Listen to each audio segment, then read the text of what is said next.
Mesdames, Mesdemoiselles, Messieurs, chers amis, chers collègues, bonsoir, bienvenue, merci d'être là pour donc cette troisième conférence du cycle de conférences qui a été organisé dans le cadre de cette exposition Cosmos Design d'ici et au-delà. Alors avant que j'oublie, Maryse me rappelle de vous demander d'éteindre vos GSM ou de les mettre en mode silencieux.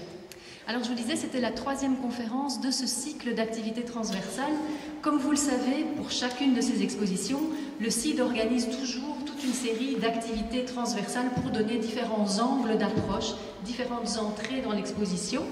Et après l'expo Cosmos, donc qui se prolonge quand même jusqu'au 27 février, nous allons inaugurer en avril une importante exposition sur le design libanais, la première exposition entièrement dédiée à ce sujet. Avec également donc, tout un programme d'activités, donc des navettes, des ateliers pour les adultes, pour les enfants, des conférences, des concerts et même des dégustations culinaires. Donc voilà, on espère aussi vous voir très nombreux, donc l'exposition commencera le 24 avril.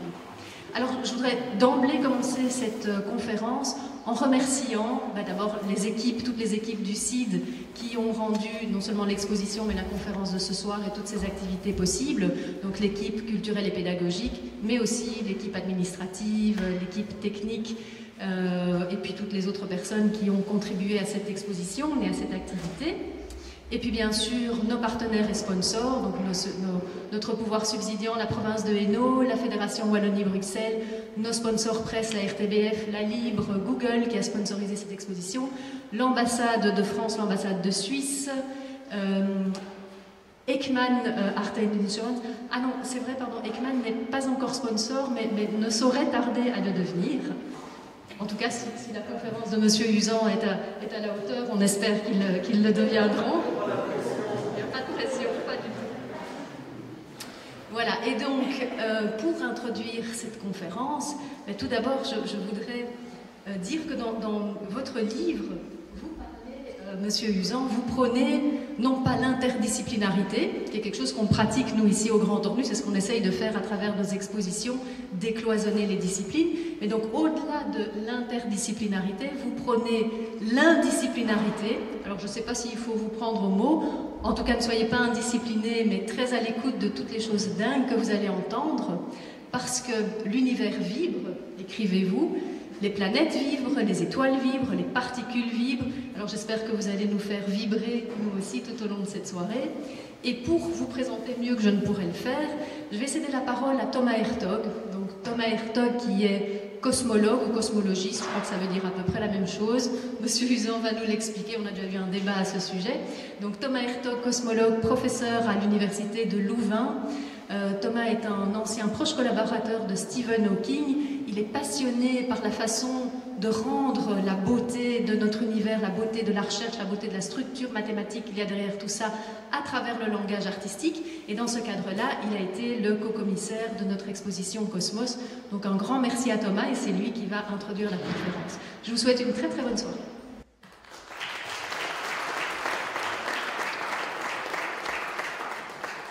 Un grand merci Marie et bienvenue Jean-Philippe. C'est vraiment un immense plaisir de vous introduire ici ce soir. Mesdames, Messieurs, Jean-Philippe Usan, directeur de recherche au CNRS et affecté à l'Institut d'astrophysique de Paris. Jean-Philippe est vraiment un univers, un véritable univers de créativité. Mais en fait, le cœur de sa recherche, il va en parler ce soir, se situe autour des quelques des grandes questions qu'on se pose sur l'univers. Est-ce que l'univers est infini? Est-ce que l'univers est le même dans toutes les directions?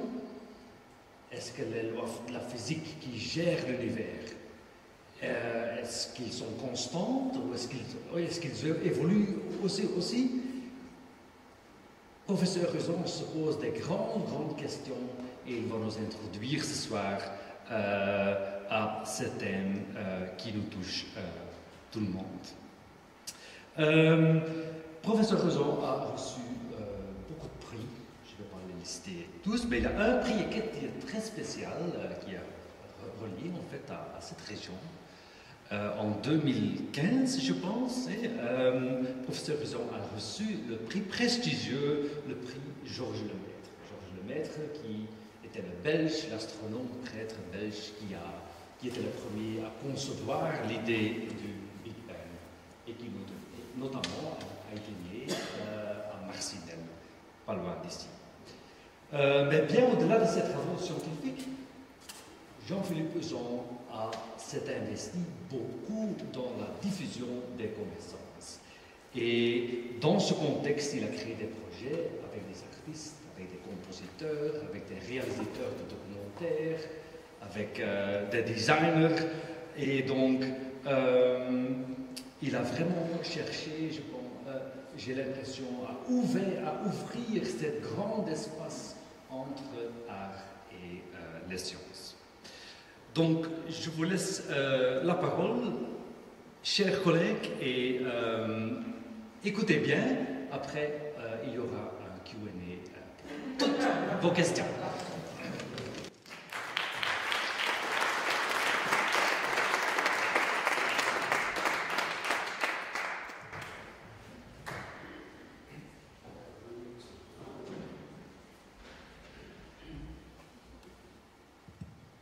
C'est bon.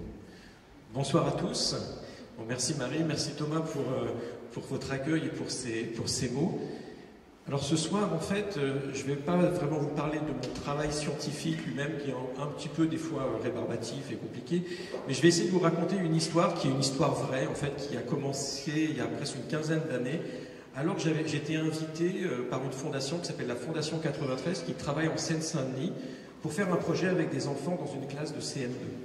Et je vais vous montrer comment, à partir de ce petit projet, il y a plein de choses qui en ont découlé, en particulier des compositions musicales, comment ça m'a obligé à réfléchir sur les lieux entre l'art et la science. Donc c'est vrai qu'après l'exposition que vous avez vue, qui s'appelle Cosmos, on va revenir sur ce mot, c'est un de mes mots favoris. Je vais essayer de vous raconter des petites histoires à propos de ce mot. Comment est-ce que, en fait, on peut arriver à regarder le monde différemment. Marie disait que c'est vrai que je prenais pour l'indiscipline. Alors il y avait des raisons politiques pour ça, mais il y a aussi des raisons scientifiques pour ça. Vous savez que le monde académique et même universitaire ou les écoles sont structurés de façon disciplinaire. On apprend les maths, on apprend la physique, on apprend la chimie, et ainsi de suite.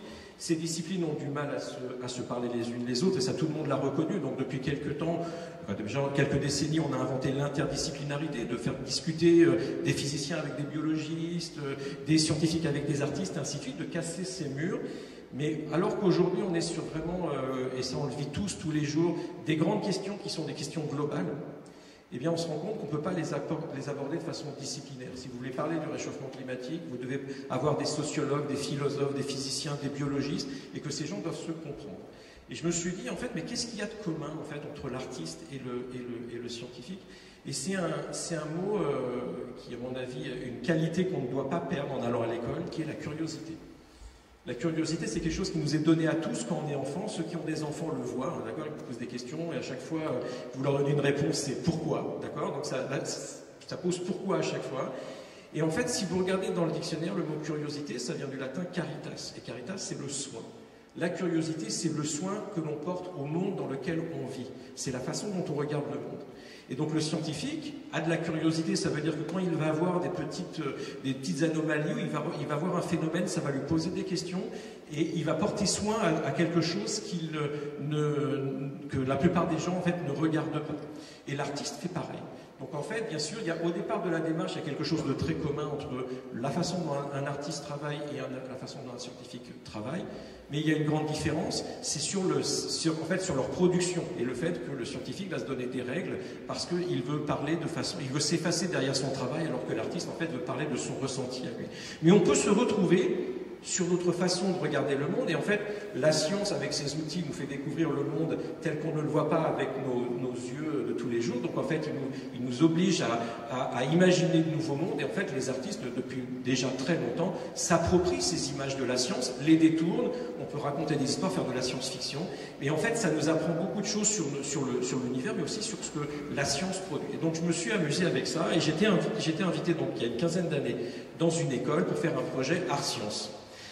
Et j'avais dit bon, pourquoi pas, mais j'avais une condition, c'est que je voulais travailler avec un compositeur contemporain, parce que j'adore la musique, mais je joue de la musique, j'avais appris la musique à l'école de musique, mais on apprend la musique, vous savez, avec les do, ré, mi, fa, sol, la, si, do, et je voyais des partitions de musique contemporaine qui étaient des dessins, des trucs que je ne comprenais pas, et j'ai dit si je fais un projet, moi je veux apprendre quelque chose, donc je veux travailler avec un compositeur contemporain. Et c'est à partir de cette histoire-là que s'est passé quelque chose que je vais essayer de vous raconter et de vous montrer quels sont les liens qui ont existé dans l'histoire depuis presque 2000 ans entre la musique, les mathématiques, l'astronomie, et comment en fait ces questions-là, qui sont des questions mais vraiment millénaires, sont encore très vivantes aujourd'hui. Donc on va rencontrer pas mal de personnages et je vais essayer de... On va rencontrer des Grecs mais aussi des contemporains à nous. Alors je commence par une véritable image, une image qui a été faite par au télescope franco-canadien qui se trouve à Hawaï. C'est une photo du ciel.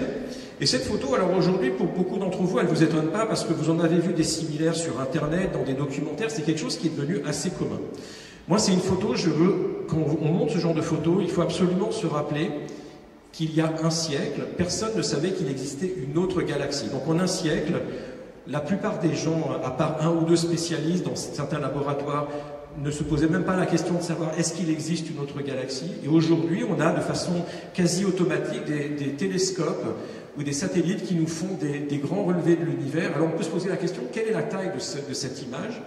Pour vous donner l'impression du nombre de galaxies qu'il y a dans l'univers, si vous prenez une aiguille que vous tendez à bout de bras, eh bien cette image, c'est ce que vous verriez à travers le chat de l'aiguille. Vous voyez une zone infime du ciel. Avec vos yeux, bien sûr, vous ne voyez aucune de ces galaxies aujourd'hui. Si vous regardez dans cette direction du ciel, avec un télescope, voilà ce que vous voyez. Alors sur cette photo, il y a quelques étoiles. La plupart des objets, ce sont des galaxies. Et en fait, on voit tout de suite que ça raconte des histoires. Il y a des galaxies rouges, il y a des galaxies bleues. Il y en a qui ont des formes plutôt spirales, d'autres elliptiques. Il y en a qui sont difformes. On en voit même là-bas qui sont en train de rentrer en collision. Donc on se dit qu'il y a toute une histoire. À partir de ces images, et ça a commencé en gros depuis une cinquantaine d'années maintenant, on a réussi à cartographier l'univers et à partir de ça, on comprend l'origine des galaxies, leur fonctionnement. Il y a beaucoup de questions encore qui restent en suspens, en particulier avec savoir s'il y a de la matière noire, quelles sont toutes les composantes de matière dans l'univers. Et c'est une aventure qui continue. Vous avez entendu, juste après Noël, on a lancé le James Webb Telescope qui va permettre d'obtenir des images de ce type-là, mais encore plus précises. Et je vais essayer de vous expliquer pourquoi. Alors cette image, elle est belle, et quand j'ai commencé ce projet, je leur ai montré des images similaires, et on était à la récréation avec mon ami musicien, Eddie Ladoire, et je lui ai dit, mais il y a un truc, ces images, c'est que de la lumière. Et là, j'ai eu une idée, j'ai dit aux enfants, vous voyez, il y a quelque chose de bizarre. Imaginez, on va faire de la science-fiction pendant 5 minutes, imaginez que toute l'humanité soit aveugle. Ça serait possible. On peut imaginer que l'humanité soit née sans yeux. Que ce soit développé sans yeux. Toute l'information qu'on a sur l'univers, ces images de galaxies, ces images d'étoiles, c'est par la lumière. Comment aurions-nous fait pour comprendre à quoi ressemble l'univers dans lequel nous vivons si personne sur Terre n'avait Dieu pour regarder le ciel? Et donc ça, ces êtres humains-là, on a appelé l'expérience de l'astronome aveugle, on a inventé l'astronome aveugle, et on s'est dit comment fait l'astronome aveugle pour comprendre dans quel univers il vit. Alors c'est une question, vous voyez, qui est très concrète, mais qui à la fois est extrêmement compliquée, parce qu'en fait, elle pose une question philosophique qui est très profonde. Quelle est la relation entre le monde extérieur et la représentation que vous faites du monde? Quand vous dites que ça, c'est du noir, comment être sûr que vous voyez tous exactement la même couleur et que collectivement, on se met d'accord sur le fait que cette chemise est noire? Vous voyez, la construction sociale de la réalité, il y a beaucoup de présupposés philosophiques par rapport à la relation qu'il y a entre ce que l'on voit et ce que l'on conçoit. Alors avec les enfants, c'était une classe de CM2, donc des enfants qui avaient une dizaine d'années. On s'est dit, si on ne voit pas, ils m'ont tout de suite dit, c'est simple, si on veut faire j'en ai comment vous feriez le plan de la classe? Ils m'ont dit, c'est simple, on va se balader dans la classe, on va compter nos pas, on va peut-être se mettre à différents endroits, on va parler, Ils ont trouvé plein d'idées pour pouvoir faire la carte de leur classe, et c'était un bon départ. Et donc on est arrivé à la conclusion que si on veut faire une représentation du monde, il faut rentrer en contact avec ce monde, il faut finalement pouvoir bousculer le monde, l'observer ou le bousculer par des expériences. Et pour ça, finalement, l'être humain n'a pas beaucoup de possibilités. Dit-on, quand c'est dit-on, c'est Aristote, nous dit qu'on a 5 sens que vous connaissez tous, la vue, l'ouïe, l'odorat, le toucher et le goût. Et ces sens, ils sont assez intéressants parce qu'ils sont chacun liés à un phénomène de la nature. Les yeux nous permettent de voir la lumière, donc c'est ce qu'on appelle les ondes électromagnétiques. Les oreilles nous permettent d'entendre les sons, donc ça c'est des ondes de pression qui se propagent dans la matière. L'odorat et le goût nous permettent de détecter les molécules de notre environnement. Si c'est salé, c'est qu'il y a du NaCl, par exemple. Donc ces molécules, l'odeur aussi, par exemple, vous permet de savoir s'il y a des produits toxiques, pas toxiques, des produits que vous pouvez manger. Donc en fait, on cartographie l'environnement chimique autour de nous. Et puis notre toucher, c'est des forces de friction, en fait, qui nous permettent d'avoir une idée des textures du monde. Et c'est avec ces 5 sens-là que nous créons notre représentation du monde.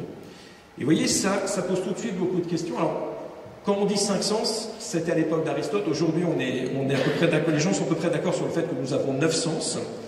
Vous avez le sens de la douleur, par exemple, le sens de l'équilibre. Si vous fermez les yeux, vous savez localiser les parties de vos corps sans avoir besoin de regarder, c'est aussi un sens. Donc, en physiologie, les gens sont d'accord sur 9 sens. Il y a même des gens qui disent qu'on en a beaucoup plus que ça.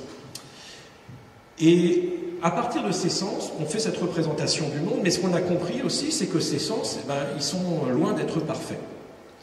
Vous ne voyez pas tout, vous ne pouvez pas tout percevoir. Alors, un exemple avec la vue, vous voyez des objets, par exemple comme moi, qui fait à peu près quelques mètres, 1 mètre, 2 mètres, vous voyez des objets peut-être millimétriques, mais vous n'êtes pas capable, ou alors dans ce cas-là, vous me le dites, c'est que vous avez un super pouvoir de voir avec vos yeux des cellules, des atomes, des molécules. Pour cela, vous devez utiliser des objets qui ont été inventés comme le microscope, les accélérateurs de particules. Et puis pareil, des objets qui sont trop lointains ou trop grands, vous ne les voyez pas. Et là encore, on a créé un certain nombre d'objets pour révéler l'existence de ces objets. Donc nos sens sont limités en ce qu'on appelle en résolution, la taille des objets qu'ils sont capables de percevoir. Et vous voyez déjà sur cette photo-là, il y a quelque chose d'intéressant, c'est qu'on a créé des outils qui ont révélé des choses auxquelles on ne pouvait pas avoir accès avant. Et souvent, j'aime dire qu'un des points importants de la science, c'est transformer l'invisible en visible. Avant l'invention du microscope, personne ne pouvait voir une cellule vivante ou une molécule. Donc à partir du moment où vous avez l'outil pour voir cet objet, ou un accélérateur de particules pour vous dire qu'il y a des particules, vous allez amener dans votre champ sensoriel des objets qui n'existaient pas avant. Donc la science agrandit en fait le domaine de ce qui existe. Donc ça c'est pour les tailles, mais c'est pas que pour les tailles. En ce qui concerne notre vue, on sait que si on parle des couleurs, eh bien les couleurs vont les couleurs de l'arc-en-ciel. Vous connaissez peut-être cette représentation avec l'image de Newton et son prisme qui décompose la lumière du soleil. On voit l'arc-en-ciel. Eh bien dans l'arc-en-ciel, on a des couleurs du violet jusqu'au rouge, mais on a découvert qu'il existait des couleurs qui sont plus rouges que le rouge et plus violets que le violet. En 1900, William Herschel arrive à prouver qu'il existe ce qu'on va appeler aujourd'hui des infrarouges. Il monte une expérience pas possible avec des thermomètres pour montrer qu'il n'y a pas de lumière, mais qu'il y a de la chaleur qui arrive du soleil. Il en déduit l'existence de ces couleurs infrarouges. Et aujourd'hui, on les a découverts. On a vu, on est capable de faire des mesures dans toutes ces couleurs. Donc les infrarouges qui sont plus rouges que le rouge, et encore plus rouges, dans des longueurs d'onde encore plus grandes, c'est ce qu'on appelle les ondes radio. Et puis quand on descend, on a de la lumière de plus en plus énergétique, les ultraviolets. Alors ceux-là, ils existent, et on le sait tous, hein, c'est la raison pour laquelle on met notre crème solaire quand on va à la plage, c'est qu'on veut se protéger de cette lumière qui est plus énergétique que la lumière visible, donc elle qui nous brûle la peau. Et puis ensuite les rayons X et les rayons gamma qui sont utilisés par exemple en imagerie médicale. Donc ces lumières existent et on est capable de créer des outils, des télescopes qui permettent d'observer dans ces couleurs qui sont inaccessibles à nos yeux. Donc on est aveugle en infrarouge, on est aveugle en ultraviolet, mais on a des outils, des télescopes qui mesurent dans ces couleurs et qui font ce qu'on appelle des images en fausse couleur. Voilà le soleil en infrarouge, en ondes radio, en ultraviolet, en rayon X et en rayon gamma. Et vous voyez, le soleil apparaît différemment dans ces différentes couleurs. Et quand on est capable d'avoir cette information, eh bien nous, ça va nous permettre de mieux comprendre comment le soleil fonctionne, parce que là, on a des énergies qui sont plus faibles, des énergies qui sont plus hautes, et en fait, on va vraiment comprendre complètement le mécanisme de fonctionnement du soleil, au-delà de ce qu'on aurait été capable de comprendre simplement avec les couleurs qui vont du violet au rouge. Donc vous voyez, là, ce qu'on a fait, c'est qu'on a transformé de nouveau de l'invisible en visible, et on a utilisé ce qu'on appelle des fausses couleurs, des représentations en visible de choses qui sont invisibles à notre œil. Donc c'est ce qu'on va faire Finalement, si on est capable de le faire avec ces lumières invisibles, on est capable de se dire, ben, on pourrait utiliser un télescope, on va mesurer quelque chose. Et ce signal que l'on va mesurer, on va le transformer entre guillemets en faux son, on va inventer des sons, et peut-être qu'on pourrait éduquer notre façon d'écouter pour faire de l'astronomie avec nos oreilles. Donc voilà, c'est un petit peu ce qu'on a commencé, l'histoire qu'on a commencé à se raconter avec les enfants, puis après on a composé une pièce avec eux. La chose qui est importante à se rappeler, c'est que dans l'univers, il n'y a pas de son, il n'y a pas de musique. Et la raison, ça a été prouvé par monsieur Robert Boyle au XVIIe siècle, qui était un chercheur anglais. Il a fait une expérience très très simple, mais fondamentale. Il a pris une cloche, il a pris un vase, il a fait le vide, à l'intérieur de ce vase, il a mis une cloche, il remue le vase, on voit la cloche bouger, on n'entend rien. Il ouvre la valve, il y a l'air qui rentre à l'intérieur du bocal, il remue, on voit la cloche bouger, on entend la cloche sonner. Il en déduit que la lumière se propage dans le vide, mais que le son ne se propage pas dans le vide. C'est quelque chose, vous voyez, parfois la science fait des découvertes fondamentales avec des choses qui existent dans les placards. Il n'y a pas toujours besoin d'appareils sophistiqués, c'est la façon dont vous allez questionner la nature. Et donc il a fait cette expérience, donc on sait que le son ne se propage pas dans l'univers, ce qui veut dire qu'on ne va pas entendre le bruit des étoiles. Ce qu'on va voir, c'est qu'il va y avoir peut-être des vibrations de ces étoiles. On va les observer avec de la lumière, et ces signaux-là, on va les transformer en son, comme si on était dans l'atmosphère terrestre. Donc, vous voyez, il y a tout un processus mental, et à partir de ça, on peut essayer de s'éduquer. Et tout à l'heure, je vous en ferai écouter quelques-uns, et puis on fera peut-être un petit jeu pour vous montrer que vous pouvez étudier l'univers avec vos oreilles. Donc voilà ce qu'on a commencé à faire. Donc on s'est dit, on va se donner 2 règles. On peut transformer la lumière en son. Et puis, si ces sons sont trop graves ou trop aigus, ben on peut les rendre audibles. On sait qu'il y a des sons qui ont des fréquences trop basses, les infrasons ou les ultrasons qui sont trop aigus, qu'on ne peut pas entendre. Eh bien, si c'est le cas, on les transforme dans des sons que nous sommes capables d'utiliser, d'entendre. Et tout ça, on le fait avec un ordinateur, bien sûr. Donc, on va pouvoir récupérer des données astronomiques, on va pouvoir même en inventer certaines. On va peut-être écouter des théories physiques, ça aussi, on peut s'amuser à écouter des théories physiques, des équations. Et on va utiliser des ordinateurs pour ça et faire de la musique avec ça. Donc voilà, ça c'était le projet avec les enfants. Ils ont composé une petite pièce pendant ce projet qui a duré 6 mois. Et puis quand j'en ai parlé à la fondation, tout le monde a trouvé ça génial. Ils m'ont dit, mais attendez, Eddie et toi, vous devez composer ce voyage dans la galaxie, l'astronome aveugle et tout ça. Donc je dis, bon, c'est bien beau les idées tordues quand on est dans un dîner, mais alors quand il faut vraiment le faire ensuite, parce que voilà, donc ils ont voulu financer le truc et on s'est mis à écrire une pièce, qui est une pièce électroacoustique, qui a donné lieu à cet objet-là qui s'appelle Vostok. Alors ça, c'est une cabine d'écoute qui a été construite par... Alors là, je vais avoir du mal parce que vous parlez vraiment néerlandais, le hollandais et tout ça. Mais Job van Lieshout, comment on dit en français?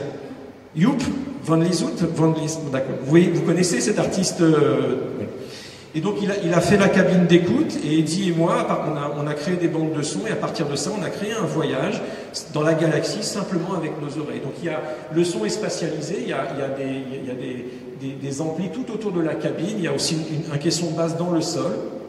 Et on va jouer avec tous les types de vibrations, c'est dans une caisse métallique, ce qui fait que parfois les sons sont... En fait, c'est comme par exemple quand il y a un tremblement de terre, vous sentez vous n'entendez pas le son, mais vous sentez les vibrations dans votre corps. Et donc on a joué avec tout ça, et on a fait un voyage dans l'univers peuplé d'astres qui existent vraiment, à partir d'observations qui existent vraiment. Et comme c'est là, on a aussi inventé des astres qui n'existent pas, parce qu'on avait le droit de le faire. Comme tu le disais Marie, c'est pas la science. L'art n'est pas de la science, c'était de questionner. Et donc c'est une pièce qui dure 23 minutes et qu'on peut écouter dans cette cabine et qui est entrée il y a quelques années au Conservatoire des Arts Plastiques en France. Donc ça, c'était le début en fait, c'était pas prévu. Vous voyez, on raconte des histoires et puis on se prend au jeu, on joue, on échange, et parce que l'artiste et le scientifique ont envie de partager quelque chose et de l'échanger avec d'autres personnes, eh bien, on arrive à créer ce genre de jeu. Et à partir de là, j'ai commencé à creuser un petit peu plus ces relations entre musique et science, et il a fallu que je me documente un petit peu, que je fasse ma bibliographie, comme diraient les scientifiques. Et il y a une chose, peut-être la chose la plus importante que j'ai appris dans toutes mes études, quand j'étais à l'école, c'est que quand on fait les dissertations, les profs vous disent, surtout les profs de philo, vous commencez par une bonne citation. Si vous trouvez la bonne citation au début de la dissertation, voilà, c'est gagné. D'accord ? Et donc, j'ai cherché la bonne citation. J'ai trouvé la bonne citation. Alors ça, pour ceux qui ont encore à passer des examens de philosophie, vous leur mettez Platon, les profs de philo sont contents, et donc j'ai trouvé la citation de Platon. Donc à partir de là, tout a déroulé. Et dans La République, il dit la chose suivante, c'est assez étonnant. Il dit, il semble que comme les yeux ont été formés pour l'astronomie, les oreilles l'ont été d'eux-mêmes pour le mouvement harmonique, et que ces sciences sont sœurs, comme le disent les pythagoriciens, et comme nous l'admettons avec eux. Alors quand on lit ça, on se dit, il nous dit quoi là, l'ami Platon? Il nous dit que l'astronomie, et puis ce qu'il appelle les sciences harmoniques, donc c'est la musique d'une certaine façon, sont des sciences sœurs. Pour Platon, la musique est une science. Bon, je pense que ça doit, normalement, moi en tous les cas, au début de mon enquête, ça m'a un petit peu étonné quand même. Comment peut-on dire que la musique est une science? En quoi est-ce que l'astronomie et la musique ont des rapports ensemble? C'est pas tout à fait clair, et dans son texte d'ailleurs ce n'est pas clair, et il nous donne la clé, il nous dit allez voir Pythagore. Donc on va voir Pythagore, on suit la piste, et donc notre histoire commence avec Pythagore. Alors Pythagore vous connaissez, vous avez tous souffert les triangles rectangles, les A carrés, les B carrés, les C carrés, d'accord? Donc on voit là Pythagore. Pythagore c'est vraiment quelqu'un d'assez passionnant parce qu'il y a tout un mythe autour de lui qui s'est créé. Il y a bien sûr certains résultats qui lui sont dus, puis il y a beaucoup de résultats, on ne sait pas qui sont plutôt dus à son école. C'est une école de pensée, et on raconte des choses assez extraordinaires sur lui. Donc on pourrait passer des heures à raconter la vie de Pythagore. Il est né en 570 avant notre ère dans l'île de Samos, vous voyez, qui est sur la côte de la Grèce orientale, donc de la Turquie aujourd'hui. Et parmi toutes les histoires que l'on raconte sur Pythagore, il y en a une qui se passe dans cette île de Samos, où on raconte que Pythagore se baladait dans son village et qu'un jour, il serait passé devant l'échoppe des forgerons qui tapaient avec leur marteau sur les enclumes. Très bien, il s'arrête, il regarde, et il se rend compte de quelque chose, il se rend compte que les enclumes ne font pas le même son, toutes le même son. Qu'il y a des enclumes qui font des sons plus graves et des enclumes qui font des sons plus aigus. Et il remarque que celles qui font des sons graves sont des grosses enclumes et les autres sont des petites enclumes. Tout à l'heure, je vous ai parlé de la curiosité de Caritas, le soin qu'on porte à quelque chose. Il observe ça, et plutôt que de dire « Oh, c'est sympa, je continue », non, il s'intéresse, il va se demander aux forgerons d'échanger leur marteau pour vérifier que ce n'est pas la force du forgeron qui est en jeu, mais vraiment la taille du marteau et des enclumes. Et il se dit « Il y a quelque chose à comprendre ». Il rentre chez lui, et voilà ce qu'il fait. Ça, c'est une gravure d'un livre du XVe siècle, de Gaffoyo, la théorie de la musique. Et on voit donc en haut à gauche Pythagore qui est là et qui regarde les forgerons taper sur les enclumes. Et quand je lui ai dit, il rentre chez lui, il va faire des expériences. Et il va prendre des verres remplis de plus ou moins d'eau, comme on faisait à la cantine, et il va taper dessus. Il va prendre des cloches, des flûtes, des cordes qui sont plus ou moins tendues. Et ce qui est important de remarquer dans cette gravure du XVe siècle, c'est qu'il y a des chiffres, des 2, des 15, des 16. Il essaye de quantifier. Donc là, vous voyez, il passe de l'observation à l'expérience. D'accord, hein, expérience, j'ai pas fait de latin, je vous jure, mais j'étais voir des amis qui parlent latin. Expérire, c'est-à-dire qu'on périt si on ne passe pas l'expérience, la théorie meurt. Donc l'expérience, c'est vraiment crucial en science. Il passe de l'observation à l'expérience, et puis il va essayer d'en faire une théorie. Et comme le dit Arthur Koestler, il dit Pythagore a transformé le bruit en information. Le bruit des marteaux, il va en sortir quelque chose sur la nature du monde. Et vous voyez, il y a ces chiffres-là qu'il va essayer de comprendre. Donc ce que je vais essayer de vous faire comprendre, c'est ce que Pythagore a compris. Alors pour ça, on va juste prendre une corde, comme la corde d'une guitare par exemple. J'espère que vous avez tous vu une guitare avec une corde et que quand vous faites vibrer la corde, ça émet un son. C'est bon? Vous avez tous vu ça une fois? C'est bien. Donc la première question qui se passe, donc on a une corde qui a certaines longueurs, elle a un certain son. Que se passe-t-il si je raccourcis la longueur de la corde? Par exemple, que se passe-t-il si je mets mon doigt au milieu de la corde? Donc la corde va être diminuée de moitié. Quel son est-ce que cela produit? Eh bien, ce que l'on se rend compte, si on fait ça, c'est que ça produit un son qui est très harmonieux. Les deux sons vont très bien ensemble. Et c'est la même note, c'est le même son, mais à une octave plus haute. Donc quand vous avez diminué la corde de moitié, au lieu d'avoir un Do ici, vous avez un Do qui est plus aigu. Et deux fois la même note, aiguë et grave, si vous les mettez ensemble, il n'y a pas de dissonance, ce sont des sons qui sont harmonieux. Et donc il se remarque qu'il y a une relation très étrange entre le fait que deux sons soient consonants, harmoniques, et le fait que les rapports des longueurs des cordes soient dans le rapport 1 sur 2. Vous voyez, il n'y a pas plus simple de nombres que 1 et 2. D'accord? C'est les deux premiers nombres que l'on connaît, 1 et 2. Et il se dit, est-ce que je peux faire autre chose? Il va commencer à couper la corde aux 2 tiers, aux 3 quarts, à trouver, essayer toutes les proportions, et voir quand est-ce que les sons sont consonants ou dissonants. Et ce qu'il va comprendre, c'est que si je coupe la corde aux 2 tiers, j'obtiens une quinte. Donc par exemple, Do, Sol, pour ceux qui sont musiciens. Si je coupe aux 3 quarts, j'obtiens une quarte, par exemple Do, Fa. Et que ça, les accords de quinte et de quarte, ce qu'on appelle, c'est des accords qui sont des accords parfaits, il n'y a pas de dissonance, c'est vraiment les accords de pli. Et vous voyez, mathématiquement, ils sont construits avec 1 sur 2, 2 sur 3, 3 sur 4. Et là, vous commencez, vous imaginez Pythagore qui découvre ça. Quand vous trouvez une relation avec des choses si simples, les nombres 1, 2, 3, 4, et quelque chose qui semble faire de l'harmonie, vous dites, c'est quand même assez étonnant. Et puis ensuite, il remarque, si je coupe ma corde de 3 quarts, donc je fais une quarte, puis je la coupe de 2 tiers, pour faire la quinte par rapport à ça, ça fait quoi? Alors ça, c'est la seule formule mathématique que je vais avoir ce soir, hein, elle est vraiment très compliquée. Mais non, mais 3 quarts fois 2 tiers, ça donne un demi, donc ça donne une octave. Et donc c'est comme s'il y avait derrière la musique, les gammes de musique, une arithmétique. Quarte plus quinte égale octave. Ça c'est troublant. Et vous allez voir jusqu'où ça va le mener.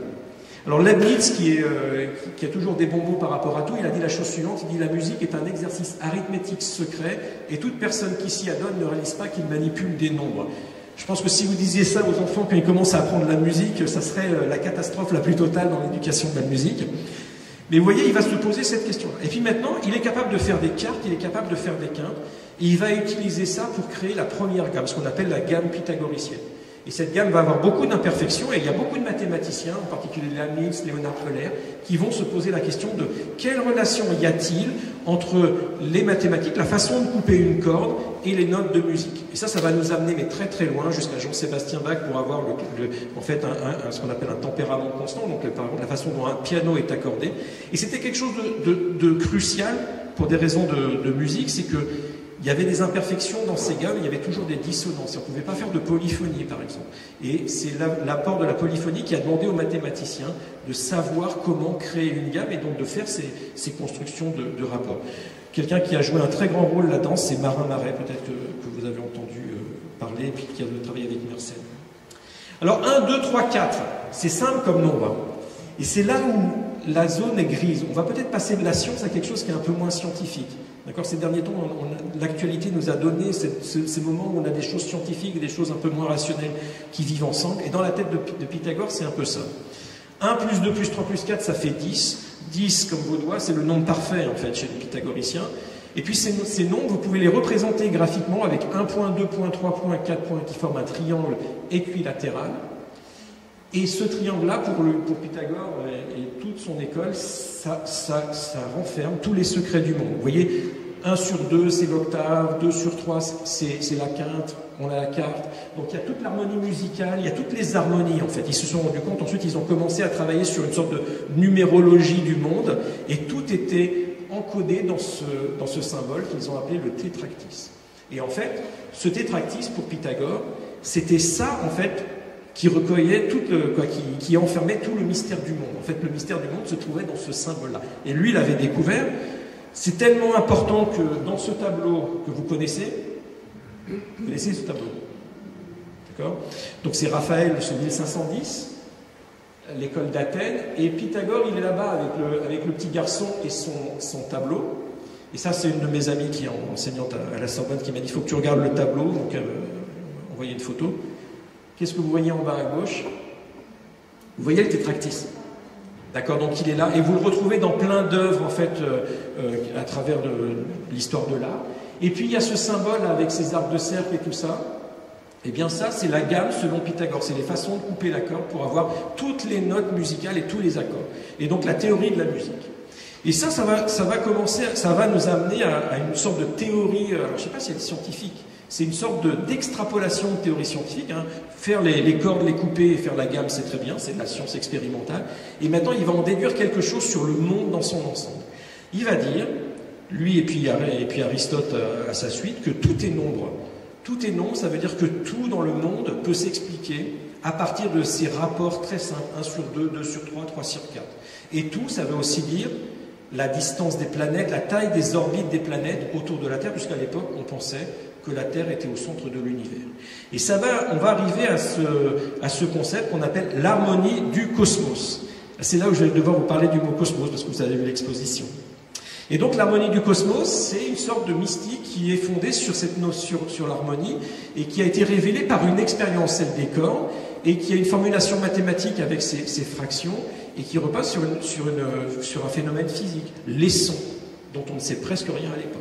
Donc vous voyez comment c'est conçu. On peut dire que l'expérience de Pythagore, c'est de la science au sens moderne du terme, un phénomène, des expériences, une formalisation mathématique. Et puis après, on laisse vivre son imaginaire pour dire que tout le monde doit être comme ça, et arrive le mot cosmos. Alors que veut dire le mot cosmos? Parce que vous avez vu l'exposition, que veut dire le mot cosmos? Cosmos, vous avez déjà entendu le mot cosmos? Cosmonaute, ça veut dire quoi cosmonaute? Les hommes de l'espace. Donc, cosmos, un des premiers sens, c'est le mot espace. D'accord? Donc il y a le sens avant ça, c'est cosmos qui s'oppose au chaos, donc l'ordre qui s'oppose au désordre. Et puis ensuite, ça vient l'espace. Et il y a un autre sens. Est-ce que vous voyez un autre sens au mot cosmos? Mais je suis sûr que vous le savez. En fait, c'est ça qui est terrible. Exactement.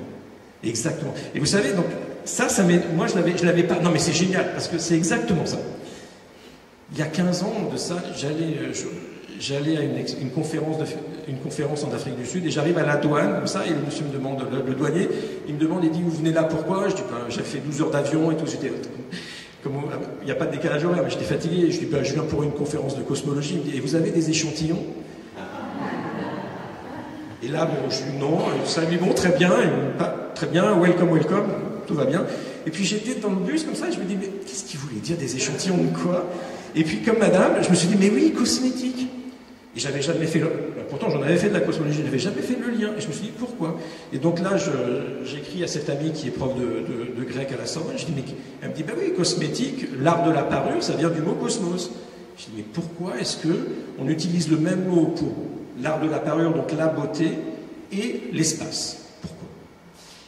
Eh bien, c'est encore relié à Pythagore et à des légendes autour de Pythagore. Et donc, on dit que c'est Pythagore qui aurait choisi le mot cosmos pour parler de la voûte céleste. Donc, dans la Grèce antique, on avait la Terre, toutes les planètes qui tournaient autour de la Terre, et l'ensemble était contenu dans une grande sphère sur laquelle étaient déposées les étoiles et qui tournait autour de nous en 24 heures. Et en fait, il a appelé cette sphère le ciel étoilé, la voûte céleste, il a décidé de l'appeler cosmos. Et on dit, et ça c'est Pythagore qui parle, parce qu'il y a une caméra, ce n'est pas moi, il dit qu'il a choisi ce mot-là parce que le sentiment qu'il avait en regardant le ciel était le même qu'il avait en regardant une femme qui avait mis ses beaux bijoux, donc qui avait mis ses parures, et donc qui avait mis sa cosmétique.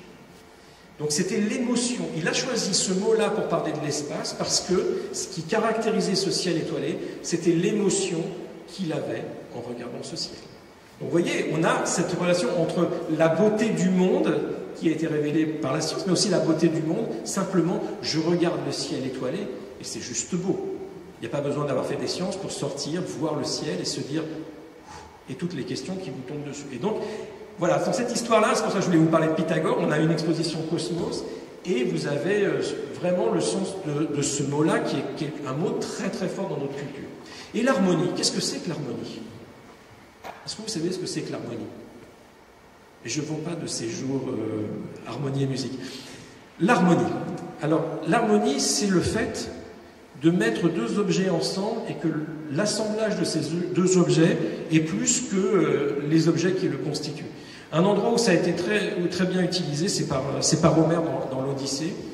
Il y a ce moment où, vous savez, Ulysse, il veut faire son radeau. Il prend des rondins, et il prend des lanières de cuir, et il attache les rondins avec sa lanière, et Homère utilise le mot harmonises. Il harmonise les rondins. Il harmonise les rondins, il attache les rondins ensemble, il les harmonise. Ça veut dire qu'il transforme des rondins en un radeau. Et un radeau, c'est plus qu'un ensemble de rondins. Il y a quelque chose de plus qui sort. Et donc, en fait, c'est quand des parties vont tellement se compléter qu'il va sortir de cet assemblage quelque chose qui n'était pas dans les parties séparées avant. Quand vous faites un accord de musique, un bel accord parfait, ça va résonner, les notes vont se compléter les unes les autres. Et donc c'est un rapport harmonique. Et donc ça c'est un mot qui vous dit que le monde est finalement bien accordé. Et donc cette vision du monde, qui est représentée ici, là, donc c'est pareil, c'est toujours cette, de Cafurio du XVe siècle, cette gravure. On a la représentation, mais cosmique, de tout l'univers selon cette tradition. Le ciel, la Terre au centre de l'univers. On a ensuite la Lune, Mercure, Vénus, le Soleil, Mars, Jupiter, Saturne et la voûte céleste qui tourne autour de la Terre. Et chacune des planètes, vu qu'elles sont, les orbites sont dans ces nombres parfaits, 1 sur 2, 2 sur 3, sont associées à des notes de musique, donc ça fait une grande gamme. Et donc vous voyez tout le système solaire, tout l'univers, puisqu'à l'époque on ne connaissait que ça de l'univers, comme une grande lyre qui est bien accordée. Et c'est le fait que cette lyre soit accordée qui fait que l'univers reste ordonné et ne tombe pas dans le chaos. Alors là, il va se poser un vrai problème. C'est qu'ils vont commencer à dire que les planètes font des sons, font de la musique, et Pythagore disait que lui, il entendait ces sons, et Aristote, qui était un peu plus physicien que lui, disait « mais moi, je ne les entends pas, ces sons ». Et ça me pose un problème, parce que est-ce qu'ils existent? Et là se pose un vrai débat de savoir quand est-ce qu'un objet fait vraiment objet de science, c'est-à-dire que pour qu'un objet devienne d'intérêt vraiment scientifique, il faut que les gens puissent le partager. C'est ne suffit pas de dire, moi j'ai vu une particule et personne d'autre est capable de la voir, elle n'existe pas. Il faut être capable de transformer ce que l'on voit de façon commune. Et alors les gens ont commencé à se poser des questions, de savoir pourquoi est-ce qu'on n'entend pas le son de ces planètes, avec des théories qui sont extraordinaires. Certains disaient, vous savez, on est né dans ce son depuis toute notre enfance, et en fait on est habitué, on ne l'entend plus. D'autres se sont dit, mais ces sons sont tellement loin qu'on ne peut pas les écouter, et ainsi de suite, et ainsi de suite. Mais personne ne savait à l'époque ce qu'était le son. Et le premier à vraiment se poser la question, ça va être Léonard de Vinci, qui va écrire un petit traité pour savoir, est-ce que les planètes frottent sur l'espace dans leur mouvement autour de la Terre, et est-ce qu'en frottant sur l'espace, elles font de la musique? Donc vous voyez, il y a toute une tradition, et ça va se perpétuer à travers toute l'histoire, et en particulier dans l'éducation. Parce que, vous voyez, là on a une relation entre l'astronomie et la musique.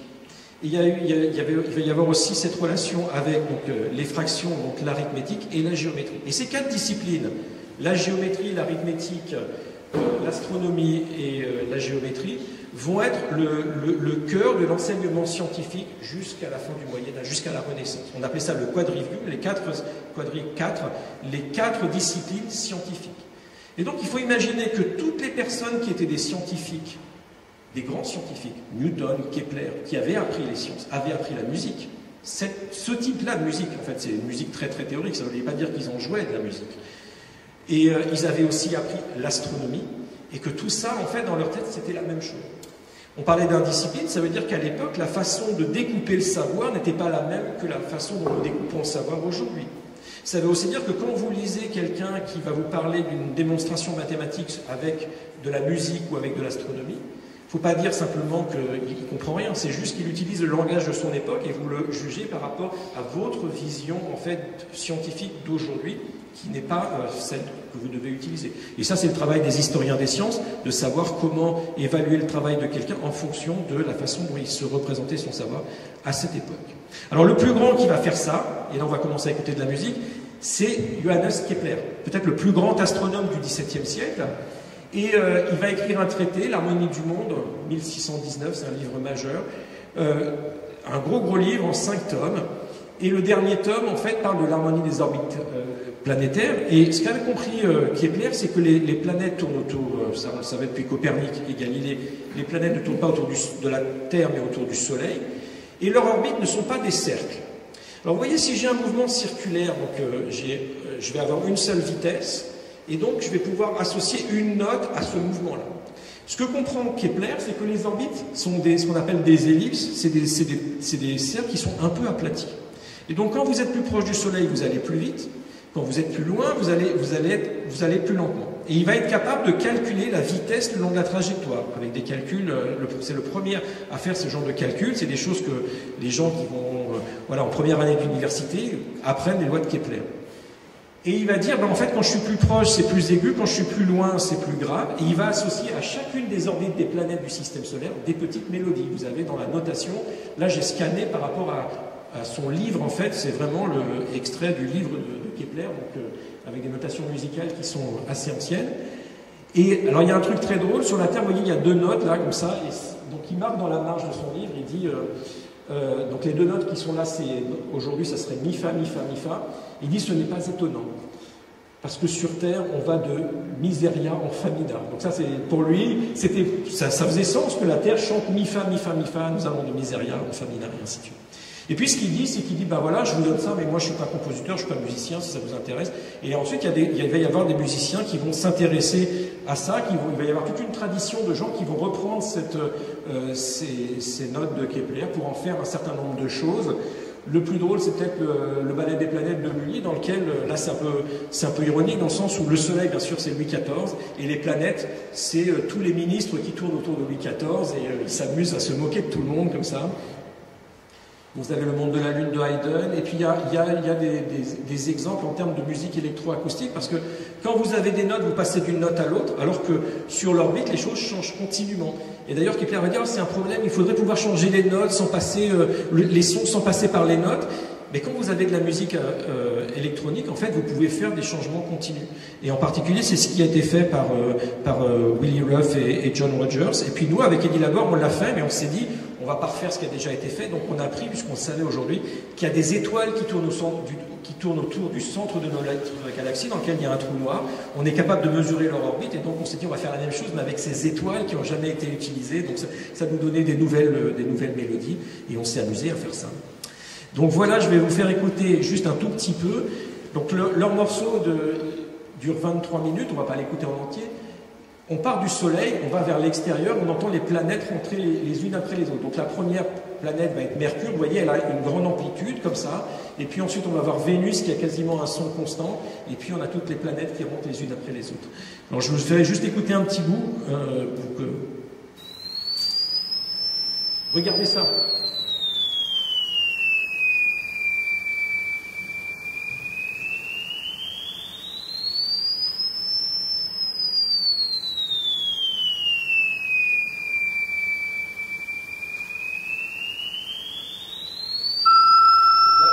Il y a juste une note, parce que c'est la deuxième planète qui rentre. Et vous allez avoir toutes les planètes qui rentrent, et après ça va rentrer, il va y avoir des résonances. Donc par exemple, ça se construit comme ça, tout le système solaire rentre les unes après les autres. Je ne rentre pas dans le débat de savoir si c'est de la musique ou pas, d'accord? On pourra en parler plus tard. J'ai eu des grands débats avec plein de gens, on va se... Donc voilà, vous voyez, ça c'est la première partie un peu académique, c'est-à-dire que oui, Pythagore... Aristote, Platon et ainsi de suite, et puis voilà la tradition jusqu'à Kepler, mais tout ça, vous allez dire, ça n'a pas grand-chose à voir avec ça. Ça, c'est l'univers. Donc maintenant, qu'est-ce qu'on sait de l'univers? Donc ce que je vais essayer de vous montrer, je vais prendre deux objets particuliers de l'univers, pour vous montrer comment on peut les transformer en instruments de musique et comment on peut apprendre quelque chose sur ces objets. Alors le premier, il vient de Cambridge. Et son histoire, cet objet est rentré dans l'histoire de l'humanité en 1967. En 1967, à Cambridge, Anthony Hewish avait participé à la création d'un radiotélescope. Il avait une de ses étudiantes, Jocelyn Bell, qui faisait sa thèse sur ce radiotélescope. Donc un radiotélescope, ce sont des grandes antennes et ça mesure des ondes lumineuses qui ont des très très grandes longueurs d'onde. Et elle découvre en 1967 un signal assez bizarre, très régulier, quelque chose qui ferait comme ça, si vous voulez. Et elle se dit, c'est bizarre, on n'a jamais entendu ça. Vous voyez, l'instrument est en développement, vous pouvez peut-être avoir des contaminations par la radio, par plein de choses. Donc son directeur de thèse n'y croit pas. Elle persévère pendant pas mal de temps. Au bout de 6 mois, elle réobserve son objet. Elle en découvre un deuxième quelques mois après. Et vous vous rendez compte, c'était un objet qui c'était hyper régulier, mais vraiment comme un métronome, mais hyper précis. Et ça, les gens disaient, mais c'est pas possible. On ne peut pas avoir dans la nature un phénomène qui est aussi précis comme une horloge. Ça veut dire que quelque part, il y a un horloger, et ces objets dont on ne connaissait pas la nature physique, on va les baptiser d'abord LGM1 et LGM2 pour Little Green Man 1 et Little Green Man 2. C'était leur nom de code d'abord. Et puis très rapidement, on s'est rendu compte que qu'est-ce que c'est que ces objets? Parce que les gens se sont dit, ils tournent, on entend un but très rapide. Ça veut dire que s'ils tournent sur eux-mêmes, ils tournent très vite. Et vous imaginez bien que pour tourner très vite sur soi-même, il faut être assez petit. Mais ils sont très loin. Elle avait prouvé qu'ils étaient hors dehors de la galaxie. Ils sont très loin. Et donc, il faut qu'ils aient beaucoup d'énergie. Donc, il faut qu'ils soient gros. comment est-ce qu'un objet peut être gros et petit en même temps? C'était ça son problème. Et en fait, elle commençait à lire ce qui se passait autour de Cambridge à cette époque-là, où on commençait à travailler sur les astres compacts. Bientôt, quelques années après, on va se poser la question des trous noirs. Et en fait, on comprend qu'un astre peut être gros par sa masse et petit par sa taille.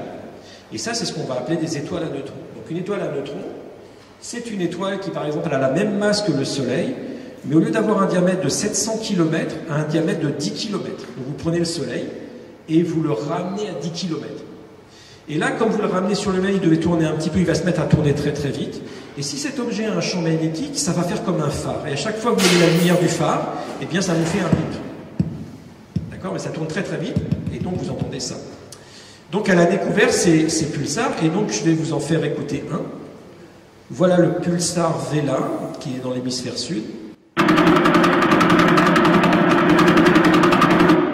Pas la peine d'écouter longtemps, ça fait combien 12 000 ans que c'est la même chose. Donc vous avez un objet rythmique. Et chaque pulsar, on en connaît beaucoup aujourd'hui, eh bien ce sont comme des montres hyper précises, ils ont chacun une signature. Et vous pouvez vous dire, mais en fait on pourrait l'utiliser ça. On pourrait l'utiliser. Alors déjà, nous on l'utilise pour faire des tests de la relativité générale, ça c'est à partir de savoir comment ça change cette fréquence, ça c'est, on pourrait vous raconter ça, mais c'est pas le plus intéressant. On peut s'amuser à le détourner. Parce qu'aujourd'hui, c'est quand même une conférence sur comment détourner les choses. Et il y a quelqu'un qui s'appelle Gérard Griset, qui est un compositeur français, qui est décédé maintenant, qui apprend en fait qu'il existe ces pulsars, et qui contacte un de nos collègues qui s'appelle Jean-Pierre Luminet à l'Observatoire de Paris, et il va écrire une pièce qui s'appelle Le Noir de l'étoile. Donc il va y avoir, pour la création, un radiotélescope qui va retransmettre la détection du pulsar Vela, celui que vous avez entendu tout à l'heure. Vous l'avez bien dans la tête, le tac tac tac tac tac tac tac tac. Écoutez bien. Et donc, c'est un rythme, et il va écrire une pièce pour les percussionnistes de Strasbourg qui vont dialoguer avec le pulsar. D'accord? Je vous en fais écouter un petit bout. Alors, ça c'est le tac tac tac tac, ça c'est le pulsar, c'est l'enregistrement qui est donné par le télescope.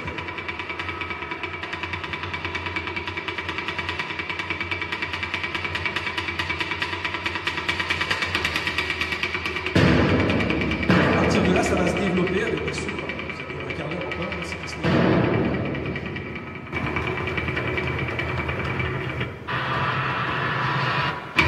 Voilà, donc là, il faut l'écouter dans le noir, tout seul tranquillement. Il y a toutes, je vous conseille, c'est vraiment une œuvre vraiment intéressante. Ces percussionnistes sont probablement les meilleurs du monde. Ils travaillent avec des casques qui sont au dixième de je sais pas quoi, de centième de seconde, mais c'est vraiment extraordinaire en termes de percussion. Alors bien sûr, c'est qu'une pièce de percussion, mais dont un des instruments est un objet de l'univers qui va rentrer en dialogue avec. Donc là, vous voyez, vous commencez à dialoguer avec cet objet, à le faire rentrer dans une création musicale. Alors ces pulsars, ils sont devenus vraiment célèbres. Je vous aurais dit, ouais, citez-moi quelque chose, Gérard Griset, vous auriez peut-être pas su. Donc là, premier test concours. Quel est ce groupe, quel est ce compositeur qui a utilisé le pulsar au début de ce morceau? C'est le même pulsar. Hein. Oh, bravo, 5 points. Bravo. C'est le même pulsar. Non, ça, c'est vraiment, ça s'appelle pulsar. En fait, vous connaissez. Donc, ça, c'est intéressant. Une observation astronomique qui fait tac, tac, tac, tac, tac. Bon, il y a des compositeurs un peu comme ça, vraiment compositeurs qui font des choses, on en parle dans certains milieux, mais il y a des gens qui font de la pop et du rock, et en fait, on trouve que ça va complètement se disséminer. Et c'est ça la culture scientifique, c'est le fait qu'à un moment, vous allez prendre des choses, et ça va rentrer dans votre vie commune, sans que vous sachiez ce que c'est vraiment. On parlait des trous noirs quand vous avez vu l'exposition, tout le monde connaît les trous noirs parce que la science-fiction s'en est emparée. Et on ne questionne plus la question de savoir est-ce que les trous noirs existent ou pas. C'est des objets qui existent, même si aucun de vous n'est capable de me faire la preuve que les trous noirs existent vraiment, parce que c'est un gros travail. Et vous vous rendez compte, c'est ça qui est intéressant, et c'est une des raisons pour lesquelles j'ai pensé que travailler avec l'art, en fait, c'était une façon un petit peu malhonnête, et vous voyez, de faire passer le savoir de la science dans la culture, c'est-à-dire sans avoir à questionner la raison, sans avoir à expliquer. C'est-à-dire quand vous faites vraiment de la vulgarisation, vous voulez expliquer. C'est encore un côté un peu scolaire. Mais en fait, non, il y a un moment, il faut que ça devienne purement... faut le savoir. Juste comme si on sait que si je lâche une pierre, elle tombe. Vous n'êtes pas obligé de savoir l'expliquer. Alors, cette chose-là, cette démarche-là, qui est à la base de ce qu'on appelait l'indiscipline. Hein. Celui qui en a eu, à mon avis, le premier l'idée, c'est Johannes Kepler, dont je vous ai parlé tout à l'heure. Il a écrit un petit livre, mais fabuleux, que je vous conseille de lire en 1634. Il a le songe astronomique. C'est un petit livre. Il veut expliquer aux gens que la Terre tourne et qu'elle tourne autour du Soleil. Ils sont 3 dans le monde à comprendre les calculs et il n'y a aucune observation qui permet de prouver ça. Comment vous expliquer aux gens?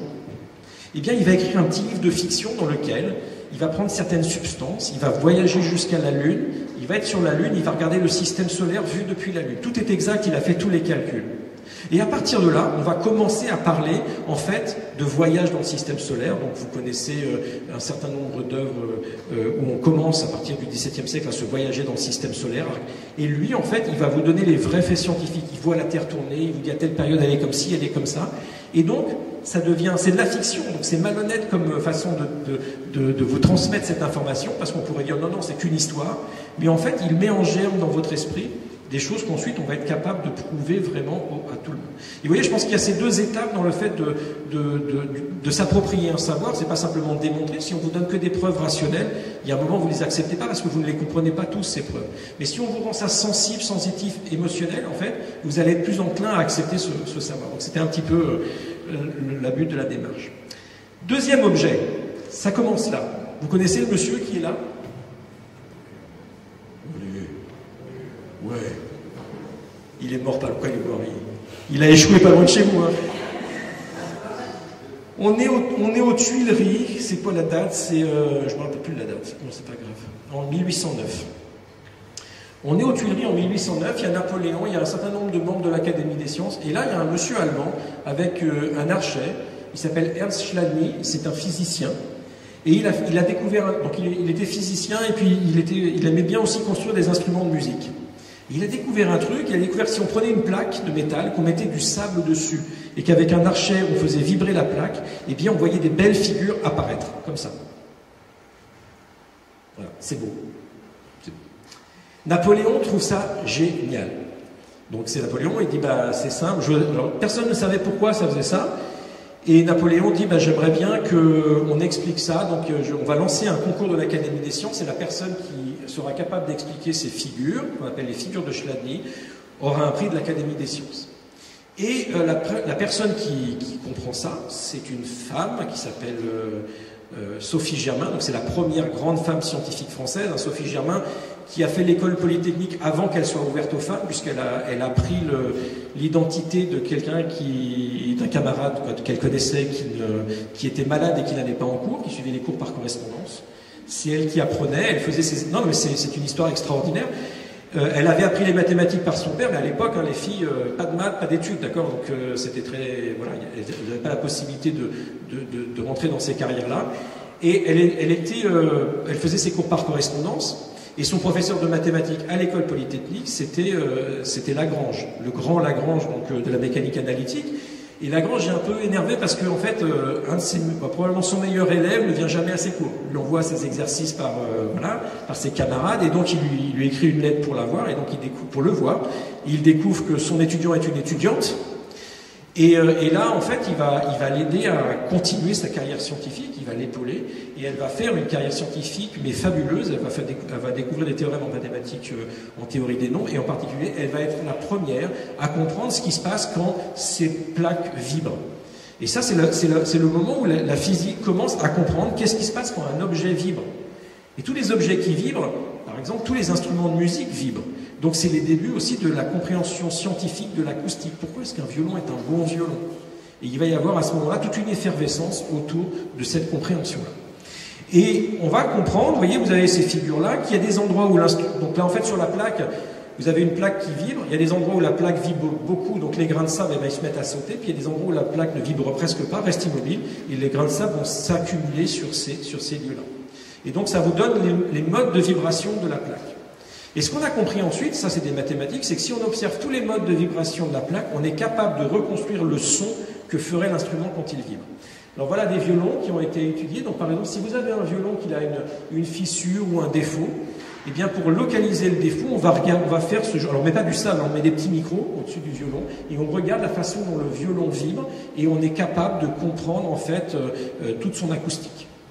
Donc ça, c'est des choses qui sont utilisées pour les factures des instruments et qui vont être utilisées par les astronomes. Parce que en 1960, je crois, ou 1958, il y a un astronome américain qui découvre une vibration incompréhensible du Soleil. Et il va faire des études là-dessus, et ce qu'on va comprendre, c'est que le Soleil, en fait, il vibre vraiment comme un tambour. Donc le Soleil, c'est une grosse boule de matière. L'énergie est produite au centre du Soleil. Il y a des réactions de fusion nucléaire qui se font à l'intérieur du Soleil, et cette énergie doit sortir. Et vous avez tous vu une casserole d'eau bouillir. L'énergie est produite en bas, elle doit sortir par le haut, ça fait des gros bouillons. C'est ce qu'on appelle des courants de convection. Et donc on va comprendre en astrophysique que le Soleil, il y a des courants de convection qui se mettent en place et que ça fait bouger la surface. Donc littéralement, le Soleil est un tambour dont la surface, c'est la surface du tambour, et dont les courants de convection sont les marteaux, avec quoi, les baguettes avec lesquelles on tombe sur le tambour. Et donc, à partir de ces observations-là, qu'on va être capable de voir, donc ça, vous avez des photos du Soleil, vous voyez les zones rouges sont des zones qui s'éloignent de nous et les zones bleues qui se rapprochent, donc on voit les figures de vibration du Soleil. On va être capable de les observer et ça va donner une nouvelle science en astronomie qu'on appelle l'héliosismologie, l'étude de la sismologie du Soleil. Et à partir de ça, on peut comprendre comment les ondes de pression qui sont dans du son se propagent à l'intérieur du Soleil. Mais si on est capable, en regardant un instrument vibrer, de reconstruire son son, je peux, à partir de toutes ces mesures-là, reconstruire le son du Soleil. Et donc, on peut s'amuser à faire ça. Et donc, voilà le Soleil. Ah non, c'est pas là, c'est là qu'il faut que j'aille. Voilà le Soleil. Et maintenant, ce qu'on a fait, c'est qu'on a pris ces observations-là, on a tous ces modes de vibration, on va recréer le son, comme si le Soleil était dans notre atmosphère. Comme je l'ai dit, le Soleil, il est dans le vide, donc le son de ce tambour-là, il se propage nulle part. Mais on imagine que le Soleil est dans notre atmosphère, et avec un ordinateur, avec toute cette observation des vibrations, on recrée le son du Soleil. Voilà le Soleil.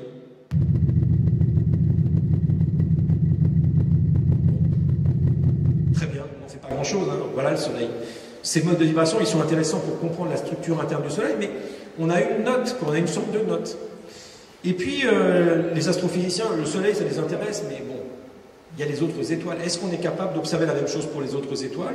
Et en fait, on s'est rendu compte que oui, on était capable d'observer le mode de vibration des étoiles, et ça a donné une branche qu'on appelle l'astérosismologie, donc la sismologie des étoiles, et aujourd'hui, on observe beaucoup d'étoiles. Donc je vais vous en faire écouter quelques-unes, et là, vous allez vous rendre compte que mais j'ai plein de sons que je vais pouvoir utiliser.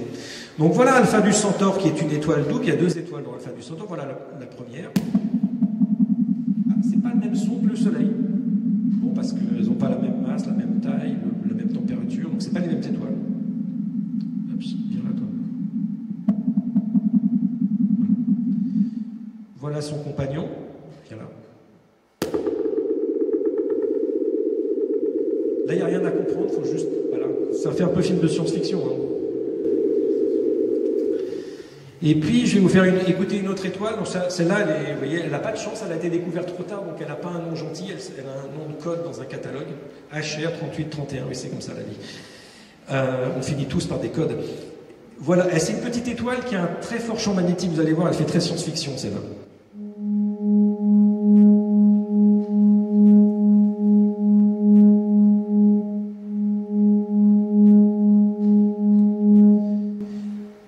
Vous avez plein, on a des catalogues entiers de sons d'étoiles comme ça, et on peut se dire, bah là, on peut les utiliser. Et là, il y a plusieurs artistes qui se sont mis finalement à écrire des pièces pour étoiles et orchestres. Donc, par exemple, voilà, vous avez Coller et Collat, et puis surtout, vous avez Sylvie Vauclair, qui est astrophysicienne à l'université de Toulouse, et qui joue de la thérémine. Je ne sais pas si vous connaissez cet instrument, la thérémine, vous savez, qui avec un champ électromagnétique, on bouge les mains, on ne touche rien.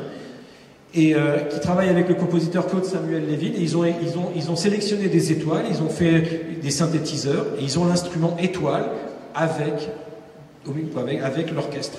Et donc ils se sont amusés à jouer avec les étoiles. Donc ça, c'est 2 exemples. Vous voyez qu'à partir de ces exemples-là, qui pour l'instant restent ludiques, et je vais vous montrer maintenant comment on peut vraiment faire de la science avec ça, on peut regarder l'univers différemment, c'est-à-dire avec nos oreilles. Alors juste un mot quand même, parce qu'il y avait Thomas, et puis je suis en Belgique. Voilà une théorie physique bien de chez vous. Donc ça, est-ce qu'on peut entendre les théories physiques? Donc ça, c'est le boson de Higgs, vous connaissez tous. Je suis sûr que vous en avez parlé en long, en large et en travers. Est-ce qu'on peut écouter tout ça? Et en fait, c'est là aussi où on peut se rendre compte qu'au XXe siècle, il s'est passé beaucoup de choses parce que les compositeurs eux-mêmes ont commencé à penser la musique différemment. C'est-à-dire qu'au lieu d'avoir des notes et puis des mélodies, on va écrire des lignes musicales, ils vont devenir un petit peu comme des sculpteurs de son. Et le premier, il y en a peut-être deux tout d'avant, mais pour moi, celui que je considère comme un des plus grands dans cette direction-là, c'est Edgar Varèse. Et Edgar Varèse, il dit que oui, lui, il observe la science. Donc Edgar Varèse, c'est un compositeur français qui a vécu principalement à New York pendant toute sa vie. Il a écrit très très peu, il y a juste, je crois, un CD de ses œuvres. Et il a écrit plusieurs pièces, donc en particulier une que j'adore, qui s'appelle Ionisation, qui se base sur la ionisation d'un atome d'hydrogène, en fait, par de la lumière. C'est une très très belle pièce. Et en fait, il va commencer à dire que lui, la science, regardez, stimule mon imagination. Parce que la science, il voit, ça lui donne des impressions de rythme, des impressions de mouvement, et que ça, il peut le mettre en musique. Et regardez les partitions qu'il écrit. Ça, c'est des spectres de mesure dans un laboratoire, ça, c'est des partitions de Varèse. Et regardez ce qu'il dit. Il disait, j'ai décidé d'appeler ma musique du son organisé. Et moi-même, pas musicien, mais un travailleur de rythme, de fréquence et d'intensité. Un physicien de laboratoire, c'est aussi un travailleur de fréquence, de rythme et d'intensité. Il fait exactement la même chose. Et donc, on va passer avec ces musiques électroacoustiques à cette idée qu'on va pouvoir sculpter les sons, qu'on va utiliser des outils qui sont finalement des outils de laboratoire, des synthétiseurs, des voltmètres, ce genre de choses, pour pouvoir exprimer un certain langage musical. Et là, il y a toute une branche de la musique du XXe siècle qui va naître au XXe siècle, où on va avoir finalement ce lien entre la musique et la science qui va être de plus en plus proche, des gens qui vont faire du bricolage, des expériences de physique avec des instruments de musique, qui vont électrifier des pianos. Voilà. Quand vous voyez tous les instruments qu'on a autour de nous aujourd'hui et qui ont été créés au XXe siècle, ils sont basés sur cette idée-là. Donc ça, c'est toute une voie, je ne vais pas rentrer là-dedans, on pourrait faire des heures là-dessus, mais juste pour vous dire que ça existe. Et puis le point central, c'est que finalement tout vibre. La mécanique quantique nous a appris que toute particule était une onde, donc ça veut dire qu'on peut lui associer, c'est un phénomène vibratoire, une onde, donc on pourrait lui associer un son. Donc tout vibre. Et puis dans certaines théories, même l'univers lui-même, notre espace et notre temps viendrait de certaines cordes, en théorie des cordes, et ces cordes vibrent. Est-ce que, moi au début, quand j'ai rédigé tout ça, il y a quelques années, je me suis dit, bon, je le sais tout ça, mais qu'est-ce qui se passerait si Pythagore revenait aujourd'hui et on lui dit peut-être, donc certains de nos collègues par exemple affirment, un peu tôt, peut-être un peu trop tôt, ils le prouveront peut-être un jour, que l'essence de l'univers c'est des cordes qui vibrent. Vous vous rappelez ce qu'il a fait Pythagore avec ses cordes et son tétractys? Imaginez, vous allez dire à Pythagore, oui, au XXIe siècle, ils ont prouvé que l'univers, l'espace et le temps, ça vient de la vibration de cordes. Vous voyez le retour. Alors ça a beaucoup, bien sûr, ça a beaucoup inspiré des musiciens. Il y a eu beaucoup de compositions au XXe siècle. Par exemple, Stockhausen a écrit un morceau, il avait discuté avec Georges Gamow. Georges Gamow avait l'idée d'un univers cyclique, Big Bang, Big Crunch, et ça plaisait beaucoup à Stockhausen, donc ils ont fait une pièce qui s'appelle Ilem, dans lequel les musiciens sont tous au centre de la scène, chacun a plusieurs lignes, ils jouent, et puis c'est l'extension de l'univers, donc chacun s'en va à un bout de la salle, et puis ils arrivent au maximum, et puis après l'univers va se recollapser, donc ils reviennent, hop, ça y est, Big Bang, Big Crunch, et quand ils sont au Big Crunch, ils vont repartir, mais chacun au hasard prend une autre ligne ou une autre page, ce qui fait qu'en fait, ça peut durer tant qu'on veut, comme ça. Donc une sorte de musique aléatoire avec des mouvements spatialisés. Et il y a plein de compositeurs qui se sont inspirés de ça. Alors moi, il y a quelqu'un que j'aime beaucoup. Est-ce que vous connaissez, lui? C'est Frank Zappa. Alors, je vous le dis juste aussi pour vous montrer comment ces idées, elles passent, mais de façon assez hallucinante d'une tête à l'autre. En 1964, il va écrire un truc qui s'appelle The Big Note.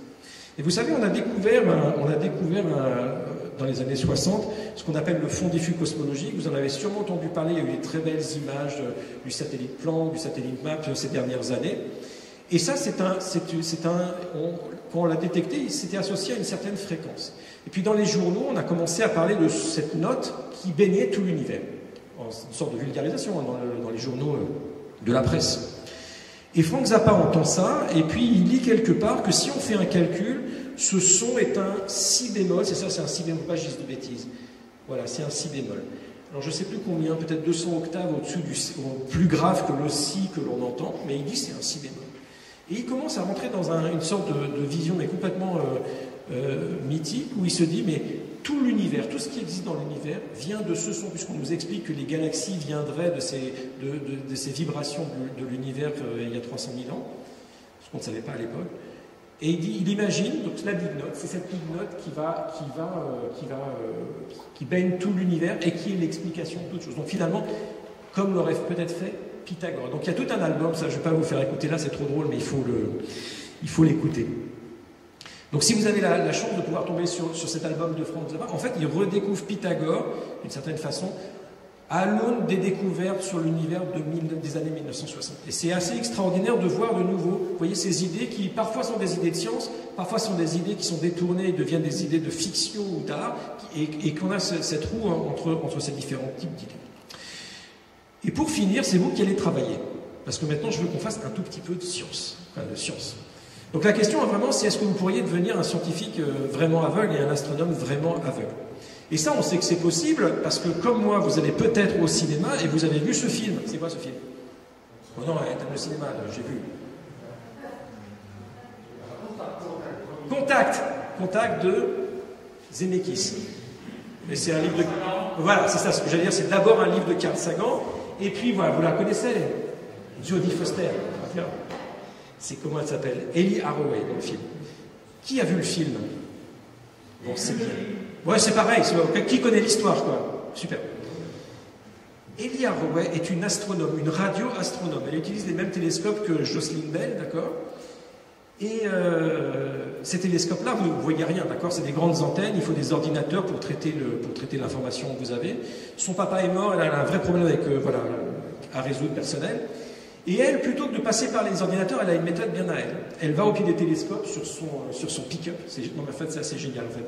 Vous imaginez, vous arrivez avec votre pick-up au bas du télescope, et elle écoute avec son casque, on la voit sur la tête, les signaux qui viennent directement du radiotélescope. D'accord? Et qui c'est qui fait la découverte? C'est les ordinateurs ou est-ce que c'est Jodie Foster? À votre avis? C'est Jodie Foster. Et elle découvre un signal un petit peu comme Jocelyn Bell, sauf qu'elle, c'est vraiment des extraterrestres. Elle rentre en contact avec les extraterrestres. Donc en fait, elle a vraiment fait une découverte astronomique avec ses oreilles. Elle n'a jamais regardé un écran dans le film. Elle n'a utilisé que ce qu'elle écoutait. Je me suis dit, c'est quand même n'importe quoi. J'étais de nouveau, j'ai passé une grande partie de ma vie en Afrique du Sud. Donc j'étais de nouveau là-bas et je faisais une conférence comme ça pour des étudiants. Et puis il y a quelqu'un qui vient me voir, un de mes collègues. Il me dit, il faut que tu viennes à l'observatoire, j'ai quelqu'un à te présenter et tout ça. Je dis, ouais, super. Et 2-3 jours après, je vais à l'observatoire et il me présente une jeune femme qui s'appelle Wenda Diaz. Et puis, j'arrive, elle était avec un iPad, elle faisait plein de choses et tout ça. Bon, on commence à discuter. Et en fait, c'est qu'au bout de quelques minutes que je me rends compte qu'elle est vraiment aveugle. Et en fait, elle m'explique qu'elle a fait une thèse en astronomie. C'est elle, voilà. Elle a fait une thèse en astronomie, elle est d'origine du Costa Rica. Elle a fait sa thèse aux États-Unis et à la 27 ans, elle a eu une maladie et elle est devenue aveugle. Sauf que elle était astronome, elle voulait continuer à faire de l'astronomie. Et donc elle m'a dit, en fait, ce que j'ai fait, c'est que j'ai développé des outils informatiques qui me permettent d'écouter les observations que j'ai pour pouvoir les mémoriser. Et donc elle m'a montré, donc on s'est amusé, on a fait des calculs ensemble. Elle m'a montré des cours, moi je pouvais calculer des choses après les cours, elle les écoutait, et à l'oreille, elle calculait les choses et on trouvait pareil. C'était étonnant. C'était vraiment... On avait inventé l'astronome aveugle, mais elle existait déjà, vous voyez, sur Terre, je ne la connaissais pas.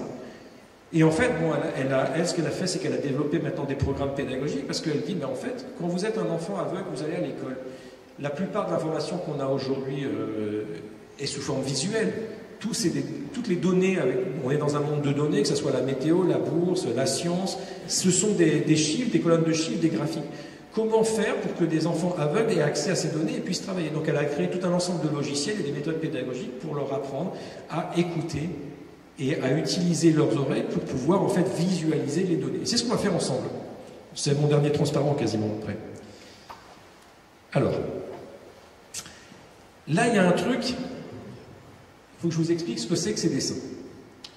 Ces dessins, vous avez des cadres, il y a des dessins dessus. Et vous allez voir un curseur qui va se déplacer. Donc là, comme ça, c'est le temps qui passe. D'accord? Et puis en bas, il y a les sons graves, et en haut, il y a les sons aigus. Vous allez vite comprendre quand ça va marcher. D'accord? Et je vais vous le faire écouter, donc regardez, là, vous voyez ce qu'on a? On a d'abord en rouge une note qui va apparaître, c'est plutôt une note grave, elle est en bas. Vous la voyez, le schéma qui est en haut à gauche. Vous le voyez? Je vais vous montrer là comme ça. Vous voyez ici, là, ça, on commence ici, il y a une note en rouge, c'est une note qui est grave. Et dessus, on va rajouter une note qui est un peu plus aiguë. D'accord? Pour vous écouter, vous allez vite comprendre, ça ne sert à rien d'expliquer. D'accord?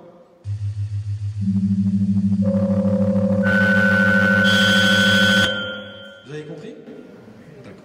Donc vous voyez que là, j'ai des observations, donc des observations qui peuvent être astronomiques ou n'importe quoi. En fonction du temps ou en fonction peut-être de la distance dans l'espace, je vais avoir différentes fréquences, donc différentes observations. Une fréquence, c'est une couleur, donc différentes couleurs.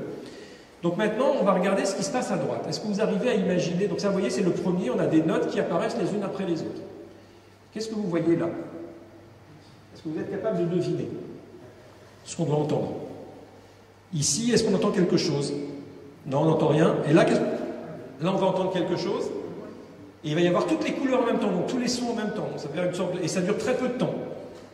Ok, on y va.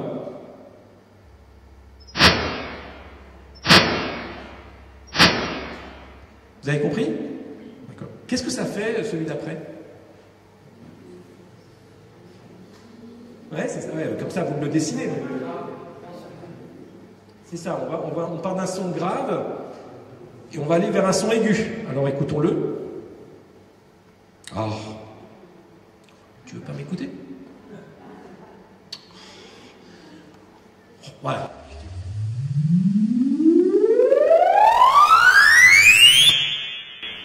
D'accord? C'est des exemples simples. Ces objets, ces représentations, c'est ce qu'on appelle des sonogrammes. Donc c'est des représentations en fait de la composition en couleur du son ou de la lumière en fonction du temps. Alors ça, c'est quelque chose qui est énormément utilisé en sciences, pas tellement par les cosmologistes, mais par exemple pour tous les gens qui font de l'écologie.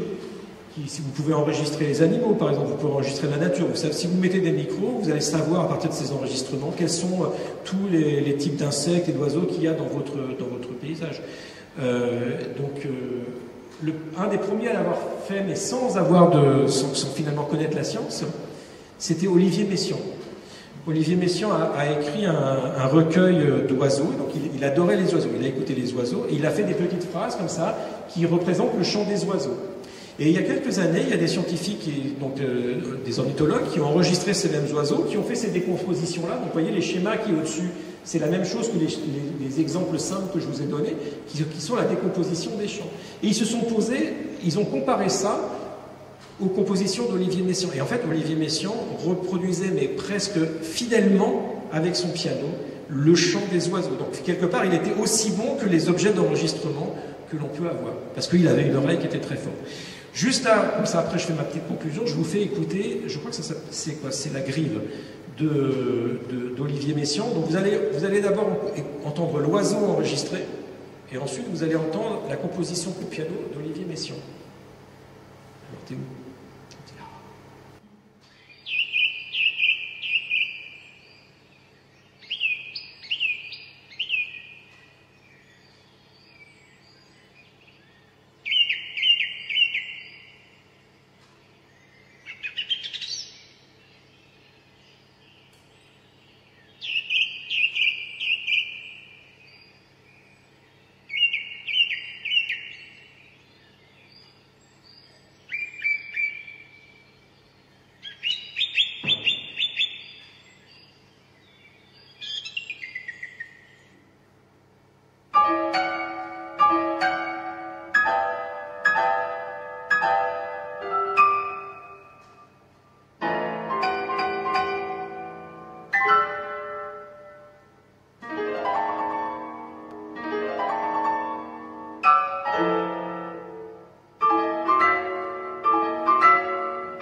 Ça vous semble ressembler?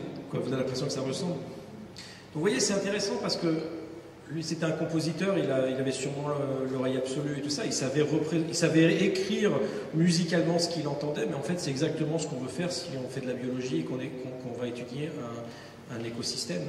Et il y a un artiste qui s'appelle Bernie Krause, je ne sais pas si vous avez entendu parler de lui. Il y avait une exposition très belle à la Fondation Cartier il y a quelques années, où en fait, il avait enregistré, c'est quelqu'un qui est passionné de la nature, et il avait enregistré des écosystèmes depuis des dizaines et des dizaines d'années. Et en fait, aujourd'hui, des gens qui font des spécialistes, chercheurs en écologie, voit que dans ces enregistrements-là, on peut mesurer la biodiversité qu'il y avait dans les forêts et dans les champs qu'il enregistrait. Alors, ce n'était pas son objet à l'époque. On peut, avec ces outils-là, de retrouver par le son les animaux qui étaient présents dans ces endroits et de mesurer la perte en biodiversité de ces environnements, même si on n'a pas de photos et de catalogue exact de tous les animaux qui sont là. Vous voyez, ça veut dire que si on s'entraîne, finalement, notre oreille, c'est vrai qu'elle est finalement moins éduquée que notre œil, on a l'habitude de reposer sur l'œil, on va pouvoir avoir des choses.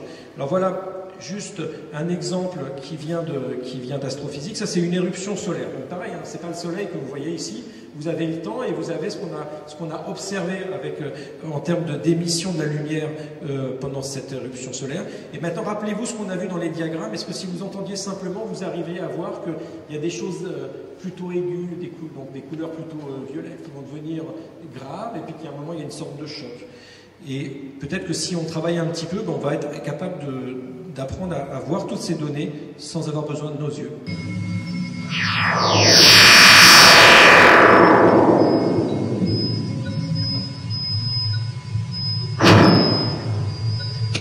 Donc vous voyez, avec un peu d'entraînement, on peut arriver à quelque part avoir une idée, il se passe quelque chose, oui c'est plutôt aigu, ça va vers le grave, il y a un choc.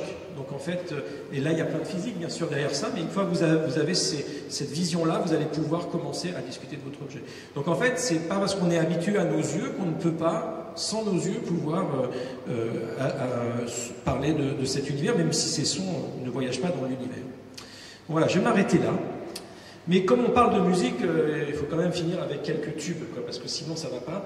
Et parce que c'est vrai en art, mais quand on parle de musique, quand vous dites à quelqu'un oui, t'écoutes quoi comme musique, vous savez, vous avez un rendez-vous, t'écoutes quoi comme musique, c'est une question cruciale. Si vous n'écoutez pas la même musique, c'est fini, vous savez très bien que... Et nous, les humains, on est assez... parfois, on ne réfléchit pas suffisamment, parce qu'on s'est dit, tiens... On envoie une sonde à son Voyager, et si jamais elle s'en va, elle est sortie du système solaire et qu'elle rencontre des extraterrestres, il faut quand même leur dire quelle musique on aime, nous les terriens. Et donc on a envoyé de la musique aux extraterrestres. Vous connaissez peut-être ça, c'est le Golden Record, qui est sur la sonde Voyager. Il y a un côté avec des informations scientifiques qui sont... Jamais, ils n'ont pas vu assez de films de science-fiction à l'époque, parce qu'on donne la position de la Terre exactement dans notre galaxie, donc les extraterrestres vont savoir exactement où nous sommes. Très mauvaise idée, vous savez ça, très mauvaise idée. Et puis il y a un disque avec plein de morceaux qu'on a envoyés aux extraterrestres. Qu'est-ce que vous en... Non, vous êtes... Voilà, on va le faire à la française. L'ESA veut envoyer un satellite pour parler aux extraterrestres, il faut envoyer de la musique. Nous allons faire un comité qui va décider quelles sont les musiques à envoyer. Qu'est-ce que vous envoyez comme musique aux extraterrestres? Pink Floyd? Elvis Presley? Pardon?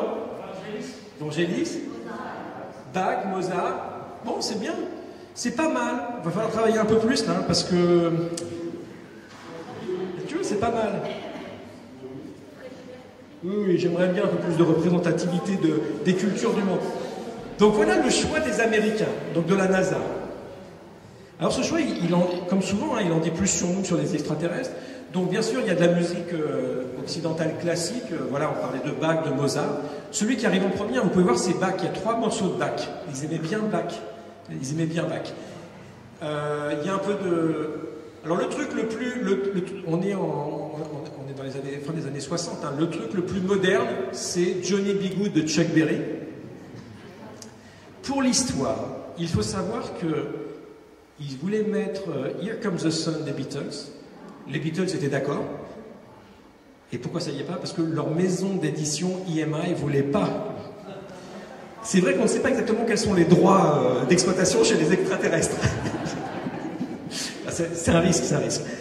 Donc voilà un petit peu, et ce qui est intéressant, et c'est là où on voit qu'ils ont quand même fait aussi moi je trouve un travail intéressant, c'est qu'on a des musiques, vous voyez, du Pérou, de Géorgie, des Indiens Navarro, de Chine, donc ils se sont dit, la musique, c'est pas simplement la musique occidentale, voilà. Et sur ce disque-là, il y a aussi plein de sons de ce qu'on appelle Murmur of the Earth, les sons de la terre, où on peut entendre le vent, on peut entendre l'eau, et en fait, il y a toute une cartographie une sorte de carte pour cette présentation de qui on est en tant qu'être humain. Et je vais finir là-dessus parce que moi, ce chose-là, il m'a beaucoup travaillé, en fait, parce que je me suis imaginé l'extraterrestre qui trouve ce disque. J'ai demandé à des lycéens de m'écrire une nouvelle là-dessus. J'en ai imaginé l'extraterrestre qui trouve ce disque, qui le met, bon, qui a des oreilles parce que sinon ça ne va pas aller, bon, et qui pour la première fois de sa vie entend Jean-Sébastien Bach. C'est quoi qu'il entend? Il entend les concertos brandebourgeois de Jean-Sébastien Bach. Et je me suis dit, qu'est-ce que ressent cet extraterrestre? Voilà, c'est tout. Je vous laisse maintenant, vous écrivez, moi je ne suis pas écrivain. Voilà, je vous remercie. Donc c'est le voyage qui finit avec les extraterrestres. J'espère que ça vous a donné un peu une vision un peu de voilà, tout ce qu'on peut jouer avec entre musique, science, art et tout ça. Et que, voilà. Merci.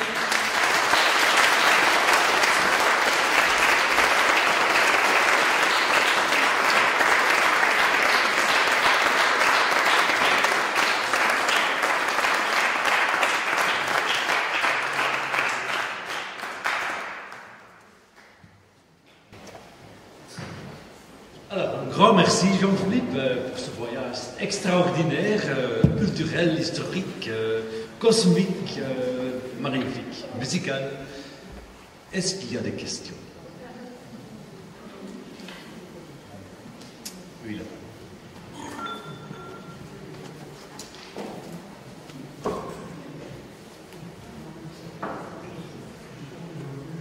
Merci beaucoup. New Guinea Men's House Song, est-ce que c'est le Batak? Est-ce que c'est le Batak? Oula, ça je sais pas. Parce que le Batak, c'est un chant a cappella, plus percussion. Ce sont des hommes, ils sont en cercle, ils sont une centaine, ils alternent le rythme, mais c'est le pulsar. Ah, c'est pas. Alors faudrait que je vérifie, parce que ça c'est. B-A-T-A-K. D'accord, mais en fait, il y a le livre qui s'appelle Murmur of the Earth, où il y a toute l'explication de ce qu'il y a sur ce disque-là, donc je vérifierai, parce que ça, Et si c'est pas ça, allez voir, écoutez quand même. Le Batak. Batak. D'accord, merci. Merci.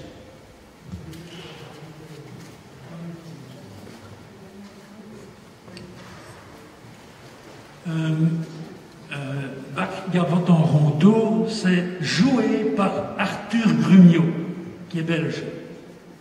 Donc, c'est bien la musique de Bach, mais elle a été jouée dans le disque par un Belge. Ça, c'est une petite anecdote. Oui, c'est bien. Alors, ah, mais ils ont mis de la musique du monde, hein, vous l'avez dit. je ne sais pas si les extraterrestres comprendraient mieux les chants des baleines que la musique que nous composions, que les êtres humains ont composé. Oui, oui. Mais en fait, comme je le disais, il y a des enregistrements de bruit de la nature, donc il y a des chants d'animaux, il y a des... je crois qu'il y a les baleines, hein, il y a des oiseaux, il y a du vent, il y a des rivières qui coulent. Donc tout ça, c'est des... En fait, ils ont voulu donner un paysage sonore aussi qu'on a sur Terre, et il y a toute une collection d'images aussi qui sont sur le satellite. Alors, toute cette musique, c'est censé être aux extraterrestres, pour les extraterrestres. Mais en fait, est-ce que c'est pas plutôt pour les êtres humains, pour nous-mêmes?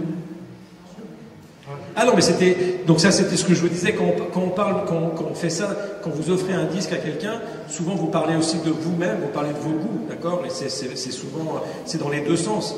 Donc on se présente, ce qui était intéressant, c'est que là, la NASA a présenté toute l'humanité pour, voilà, c'est eux qui avaient le satellite, donc ils avaient le droit de le faire, mais ils ont voulu faire une sorte de carte de visite de l'humanité. Et ça c'est quelque chose d'assez intéressant.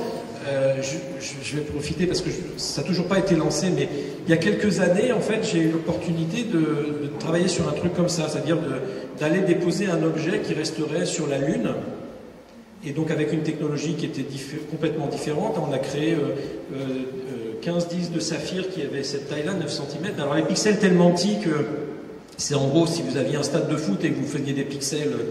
Et la question c'est de savoir qu'est-ce que vous mettez là-dessus. Parce que chacun d'entre nous, on a envie de mettre des choses différentes. différentes. Qu'est-ce qui fait, et moi ce disque-là il me questionne beaucoup parce que l'extraterrestre, je sais pas si, on ne sait pas si les extraterrestres existent, s'ils existent on les rencontrera jamais, mais c'est une figure très importante parce qu'elle questionne notre altérité et notre identité. Pendant longtemps, on avait des Indiens en Amérique, des gens ils étaient un peu comme nous, mais ils étaient différents, et ça a obligé, pas nous, mais les philosophes, à se poser de savoir qu'est-ce que c'est qu'être un être humain. Et aujourd'hui, on est tous hyper connectés, machin, planète globale, et on ne se pose plus la question de l'identité, à un moment où culturellement, on a besoin de se poser la question de l'identité. Pourquoi? Parce qu'on est en manque d'altérité. Et l'extraterrestre, il joue un petit peu, on parle aux extraterrestres, et ce qu'on dit aux extraterrestres, c'est peut-être ce qui nous définit, nous, en tant qu'humanité, vu de très très loin. C'est-à-dire qu'on oublie les petits trucs de frontières à droite, à gauche, et les petits différents politiques qu'on peut avoir. Et que jouer avec l'extraterrestre, moi je trouve que c'est vraiment une très belle façon et j'ai pas de réponse à ça, de savoir qui est-ce que nous sommes, nous, en tant qu'humanité sur cette planète. Et que peut-être aujourd'hui c'est une question à se poser, et que là il y a des projets artistiques, scientifiques, créatifs d'écriture avec des adolescents, avec des enfants à tous les âges en fait, qui pourraient être intéressants. Envoyer un truc qui représente l'humanité aux extraterrestres. Et ça, je pense que vous allez vous poser la question de savoir quelles sont les choses les plus importantes qui vous définissent vous en tant qu'être humain aujourd'hui. Qui fait qu'on est comme un autre être humain, sachant qu'il y a toute cette diversité. Comment est-ce qu'on gère la diversité voilà. Et moi je trouve que c'est une très belle question sur laquelle je n'ai pas vraiment travaillé parce qu'il faut plutôt être sociologue, mais je pense qu'il y aurait un travail très intéressant à faire sur ce sujet-là. Et surtout à l'ère où on travaille beaucoup en collaboratif, maintenant vous voyez sur les plateformes comme GitHub et tout ça, les gens travaillent, même les artistes, en collaboratif, et donc il y a des œuvres qui émergent qui caractérisent des collectifs et pas simplement un artiste en tant qu'individualité. Donc là aussi, il y a un peu la même chose. C'est une œuvre d'art terrestre envoyée à quelqu'un qui la verra peut-être jamais, mais ça c'est... Voilà. Bonsoir. Merci pour votre propos. Ça m'inspire une réflexion. Moi, est-ce que votre vision des choses pour ce soir, et pour résumer tout ça, c'est pas de dire que finalement les arts et la musique, c'est une forme de science intuitive? Et réciproquement, est-ce qu'il n'y a pas beaucoup de théories qui sont nées d'une intuition, qui ont mené à un exercice de pensée et qui ont mené à des théories après? Et j'aurais une question après sur l'idée que ce qu'on peut ressentir intuitivement ici en vous écoutant, est-ce qu'on ne pourrait pas l'appliquer à un autre média, un autre médium qui serait les ondes gravitationnelles? Est-ce qu'on peut écouter les ondes gravitationnelles? Est-ce qu'on peut écouter l'univers d'une autre façon? Oui. Alors ça, je l'avais mis parce que j'ai sauté, parce que je pensais que je... Le fameux ou. Donc ça, vous l'avez vu, c'était quoi, 2016, c'est ça, février 2016 qu'ils ont publié. Donc c'était détecté en novembre 2015, publié, annoncé en février 2016. C'était partout à la radio, vous savez, on va vous faire écouter la première onde gravitationnelle, ça faisait flûte, là, le chant, je ne sais pas comment ils appelaient ça, comme des... Bon, bref, à la radio, il y avait ça. Mais en fait, ce qu'ils ont fait à la radio, donc les ondes gravitationnelles, donc il y a deux choses qui sont intéressantes. C'est un signal physique pour lequel vous n'avez aucun sens. On n'a pas de détecteur d'ondes gravitationnelles sur notre corps. Donc ça veut dire qu'on est complètement aveugle en tant qu'humain sur les ondes gravitationnelles, il nous faut des grands détecteurs, et donc on ne peut pas faire une image, là il faut vraiment, c'est la démarche mathématique qui vous permet de représenter ce que vous voyez, vous avez des signaux comme ça, et vous les comprenez avec des théories physiques, et puis quand vous faites le spectrogramme, vous avez ça, et comme je vous l'ai montré, une fois que j'ai ce spectrogramme, je peux l'écouter. Et vous voyez, ça part du grave à l'aigu, et donc c'est comme le trait qu'on avait tout à l'heure, ça fait rit, et c'est ce que vous avez entendu à la radio, d'accord? Et donc, pour vulgariser une découverte incompréhensible pour laquelle nous n'avons aucun sens ou même aucun mot, ce qu'on a utilisé, le tour de passe-passe que je vous ai expliqué tout à l'heure. Donc on a le droit de le faire, on le fait.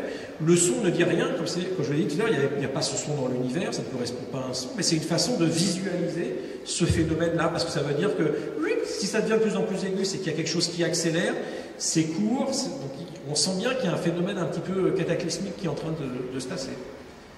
Donc ça c'est la première il y avait autre chose qui était sur les intuitions. Donc vous voyez, là il y a eu des dialogues. Il faut faire attention de l'époque. À l'époque de Kepler, comme je vous ai dit, il y avait le quadrivium. La musique, cette musique-là, en fait, la théorie de la musique faisait partie de l'enseignement scientifique. Il faut dire qu'à l'époque, la science, elle n'était pas définie comme elle est définie aujourd'hui. Là aussi, il y a une histoire. Quand on dit que quelque chose est scientifique, si on est au XVe siècle, au XVIIe siècle ou aujourd'hui, ce n'est pas la même chose. Il s'est passé quelque chose d'assez extraordinaire dans l'histoire de l'Occident vers le XVIIe siècle, c'est le fait qu'à un moment, on a décidé que l'homme était en dehors de la nature. L'homme était là pour étudier la nature, donc c'est ce qu'on appelle ce divorce entre la nature et la culture. Nous, on est la culture, il y a la nature, on l'étudie, on est en dehors. Et la science s'est battue là-dessus, c'est-à-dire que quand vous faites de la science, quand j'étudie un phénomène de la nature, ce que j'obtiens ne dépend pas du fait que moi j'ai décidé de l'étudier ou que quelqu'un d'autre l'étudie. Ce phénomène doit être reproductible par d'autres, et puis il y a tout un système de validation dont le but est de créer un savoir commun, mais dans lequel nous nous sommes mis à l'extérieur. Il faut savoir que ce n'est pas le cas dans toutes les cultures. D'accord. La personne qui a étudié ça, mais vraiment à la perfection, c'est un anthropologue français qui s'appelle Philippe Descola. Il a toute son œuvre, en fait, c'est un ancien étudiant de Lévi-Strauss sur ce sujet-là. Quelles sont les relations qu'il y a entre que fait l'être humain dans son environnement? Et en fait, il a identifié différents modes d'être par rapport au monde. Et en fait, lui, ce qu'il explique, c'est que si la pensée scientifique s'est développée de façon aussi efficace en Occident, c'est parce qu'il y a eu ce geste-là qui a été fait. Alors il trouve des raisons pour ça ailleurs, c'est une longue histoire. Et vous voyez, quand on dit que quelque chose est naturel, ou qui n'est pas naturel, quand vous faites quelque chose, c'est pas naturel, alors que vous êtes un processus biologique comme les autres, donc vous êtes exclu de la nature. Ce qui veut aussi dire que vous êtes donné le droit d'exploiter la nature, ses ressources, par exemple, minières, ses ressources, ses poissons, et que tout ça, c'est gratuit parce que c'est la nature qui vous le donne. Vous voyez, il y a présupposé une construction qui est derrière. Donc là, il va falloir définir ce que vous appelez la science, quel est votre rapport à la nature, et puis qu'est-ce que vous allez mettre dans le monde des arts, par exemple. Qu'est-ce que fait un artiste vraiment? C'est quoi le but d'un artiste? Et c'est intéressant à demander à des artistes comment vous définissez ce que vous faites vous. C'est pour beaucoup, c'est difficile de définir en fait ce que c'est que le geste artistique. Et il y en a beaucoup dans leur pratique, si on définit par la pratique, on pourrait dire, ils ont une pratique de scientifique, et comme je l'ai dit, je pense que la différence en des cas pour moi, je la fais sur l'état de ce qui est produit. Quand je peux voir une œuvre qui me touche, c'est-à-dire que l'artiste, il exprime quelque chose de personnel qui me touche dans mon expérience, et il n'y a pas de nécessité que ça soit reproductible pour tous les êtres humains, c'est son point de vue sur le monde tel que lui le voit. Alors que le scientifique, on doit vous donner une connaissance qui est finalement indépendante de nous, et de vous, qui est là, simplement. Vous voyez, donc ce qui veut aussi dire qu'il y a des questions qui ne rentrent pas dans le champ scientifique, parce qu'on ne peut pas être irreproductible. Vous comprenez? Donc tout ça, ce débat de savoir comment est-ce qu'on définit la science est super important, et là, ce qu'on a vécu depuis 2 ans, c'est caractéristique, c'est-à-dire à partir de quand on dit qu'un fait est un fait scientifique? Ou à partir de quand est-ce que tout le monde vient donner son opinion en disant sur une chose, et que moi j'ai vu ça comme Pythagore, moi je les entends, les sons, très bien, là, moi je vous donne son médicament, ça marche? Non.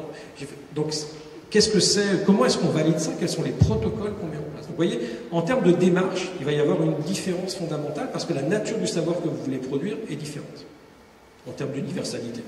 Mais après, comme vous le disiez, il peut y avoir des inspirations. Il y en a eu des géniales, des inspirations. Je vous donne un exemple.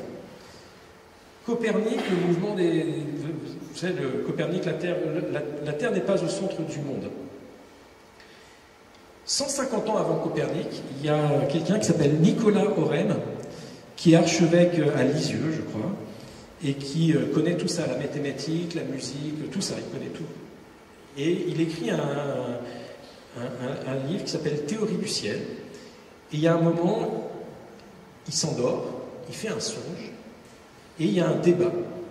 Il y a Apollon qui est là, et puis il y a un débat entre la géométrie et l'arithmétique sur l'univers. Est-ce que les planètes ont vraiment les 2 tiers, les 3 quarts, comme le dit Pythagore, ou pas? Il a des arguments pour et contre.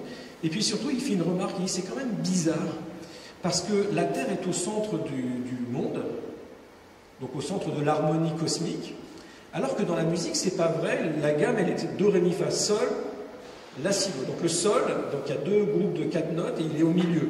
Ce qui est au milieu de l'harmonie musicale, c'est le soleil. Ce qui est au milieu de l'harmonie physique du monde, de l'astronomie, c'est la Terre. Il dit, c'est pas normal. Peut-être et donc il commence à dire que lui, la théorie doit coller avec ce que l'on sait. Donc vous voyez, quelque part, c'est basé sur des mathématiques, mais c'est une sorte d'intuition. Il ne peut pas le prouver, et comme en plus il est archevêque, il se réveille avant de conclure. Mais il a posé la question, et après ça, bien sûr, vous avez lu le texte et vous dites, ah bah ouais, on se pose la question, quoi. Maintenant, on est autorisé à penser que, vous savez, comme les sketchs de Coluche, quoi. Donc, certaines personnes sont autorisées à penser que, il a ouvert la boîte. Alors, ce qui est assez marrant, c'est que Probablement Copernic ne savait rien du tout de ça, et même s'il l'avait lu, c'est pas ça qui aurait fait qu'il a prouvé, parce que lui, c'était par une autre démarche. Mais là où c'est drôle, c'est par rapport à Galilée, parce que son papa, Galilée, il était facteur de... comment on appelle ça? Il fabriquait des violons. Luthier, voilà, c'est pas bon, excusez-moi, je commence à être fatigué. Il était luthier. Luthier, compositeur. Et j'ai lu quelque part que des historiens ont retrouvé un des ouvrages de Copernic dans la bibliothèque du père de Galilée. Il y a beaucoup de gens qui pensent que celui qui aurait influencé Galilée, en fait, c'est son père. Parce qu'il connaissait toutes ces théories de la musique et tout ça, et que c'est pas Galilée, qui aurait ensuite parlé à son père et qui l'aurait convaincu, mais peut-être c'est allé dans l'autre sens, et que, en fait, son père, avec ses théories musicales, était tout à fait au fait de ces trucs-là. Donc ça, c'est des théories d'historiens, mais vous voyez, se pose la question de savoir comment va l'intuition, et l'intuition, c'est l'intuition. Et ça, pour moi, c'est très fort, aussi bien en art qu'en sciences, l'intuition, elle est la même. Vous vous posez une question, Pythagore, il fait de l'art de la science, on s'en fout, il fait un truc. Et le truc, c'est à partir du moment où vous utilisez cette intuition pour en faire quelque chose. Qu'est-ce que vous en faites? Avec quel protocole? Et qu'est-ce que vous délivrez, je veux dire, aux gens de votre communauté? Quel savoir vous leur donnez? Et c'est là que vous faites la différence entre l'art et la science. Et il y a des aspects où parfois, en tant que scientifique, vous êtes dans des trucs mathématiques, il y a une notion de beauté, donc on a l'impression d'être dans une création artistique, mais c'est pas ça qu'on vous donne à la fin. On donne un article qui est aride, à la troisième personne indéfinie, on est tous des on et des oui, et puis il y a nanana, on a vu ça, et puis il y a des références, c'est aride, et on oublie le cosmos de Pythagore. C'est parce que c'est beau et que ça nous fait vibrer qu'on va passer des heures et des semaines et des années derrière un bureau à faire des erreurs en grattant des papiers, parce que c'est long. Vous voyez, je pense que c'est quelque chose qu'il faut garder vivant en soi, c'est-à-dire que vous aimez regarder le monde et ça vous donne du plaisir. Est-ce que c'est de l'art ou pas? J'en sais rien. Le principal, c'est que ça vous pousse. Et qu'en parlant avec des artistes, des fois, ils vous posent des questions qui vous donnent envie de faire des trucs. Et puis des fois, des trucs ensemble, et de vous amuser. Parce qu'à la fin, quand même, il faut s'amuser. En tout cas, moi, c'est ma philosophie. À la fin, il faut s'amuser. Voilà, je vais arrêter là.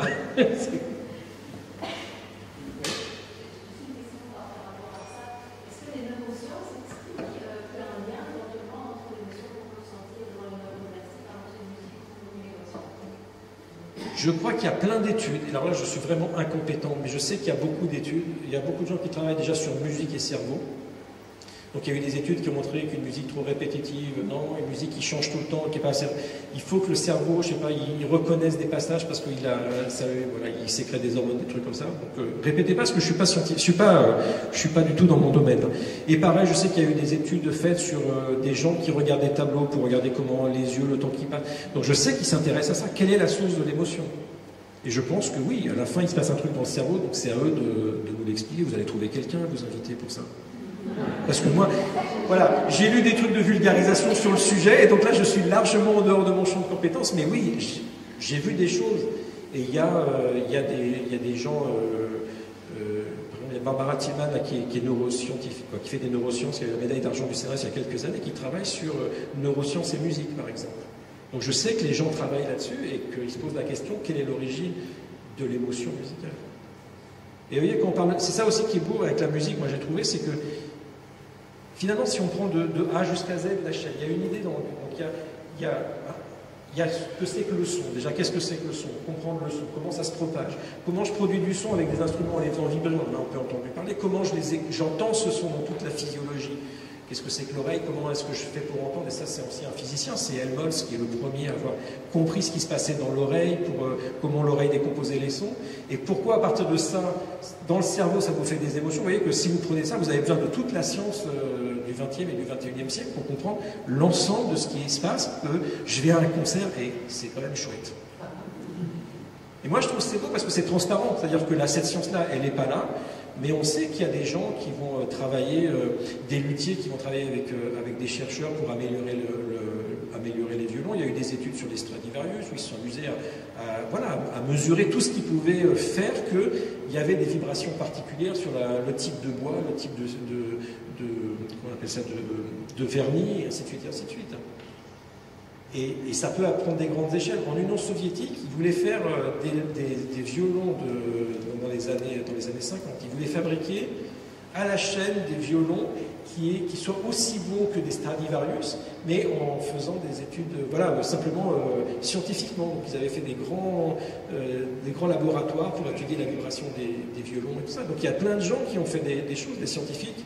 Si vous allez au musée de la musique à Paris, là, à côté de la Cité des Sciences, il y a un très beau musée de la musique avec plein d'instruments. Et vous allez voir, il y a un très beau violon qui a une forme de boîte à chaussures, une sorte de gros trapèze comme ça, qui a été fait par, je ne me rappelle plus son prénom, je crois que c'est Augustin, mais je ne suis pas sûr du prénom, Savard, qui était un académicien, donc après Sophie Germain, et il a essayé par les mathématiques de savoir quelle était la forme idéale d'un violon. Il a conclu que c'était cette forme de trapèze, il l'a construit, il a travaillé avec un luthier. Il y a des gens qui l'ont essayé, des musiciens, qui disent oui, il est super ce violon, il sonne très bien, sauf qu'on ne peut pas le prendre. Parce qu'il y a un moment, l'instrument, il faut pouvoir le jouer. Mais vous voyez, il s'est posé la question mathématique, est-ce que je peux, d'un point de vue mathématique, optimiser la forme du violon pour que le son de ce violon soit le meilleur son qui soit? On peut se poser cette question. Et ainsi de suite, et ainsi de suite. Pareil pour les synthétiseurs, ça c'est de l'électronique. Comment tu fais qu'un synthétiseur reproduise un instrument réel de la façon la plus fidèle possible? Donc le champ des relations en fait est extrêmement large. Et c'est ça qui est beau, c'est-à-dire qu'à chaque fois on trouve des portes d'entrée et qu'on peut s'amuser pédagogiquement avec des enfants, par exemple, à trouver un point d'entrée qui peut être, suivant leur intérêt, de la musique électronique, les MP4. Pourquoi les MP4 ils sont... Qu'est-ce qu'il faut faire pour qu'un MP4, quand vous le téléchargez, il ne faut pas 3 heures, mais il faut juste quelques secondes. Ça, c'était un vrai problème, il faut retirer des sons. Donc il y a tout un... derrière, il y a beaucoup de mathématiques et il y a de la physiologie. Voilà, c'est des... Moi, je trouve que c'est pour ça, c'est ça qui fait le sujet intéressant, c'est très interdisciplinaire. Quelqu'un avait parlé tout à l'heure des baleines, c'est pareil, comment est-ce que les baleines communiquent sur des distances pas possibles? Là, il y a des études. Et je suis sûr que si on creuse un peu, on trouve des réponses un peu ça, et surtout par rapport au ressenti en neurosciences sur les âmes. Est-ce qu'on a des autres questions?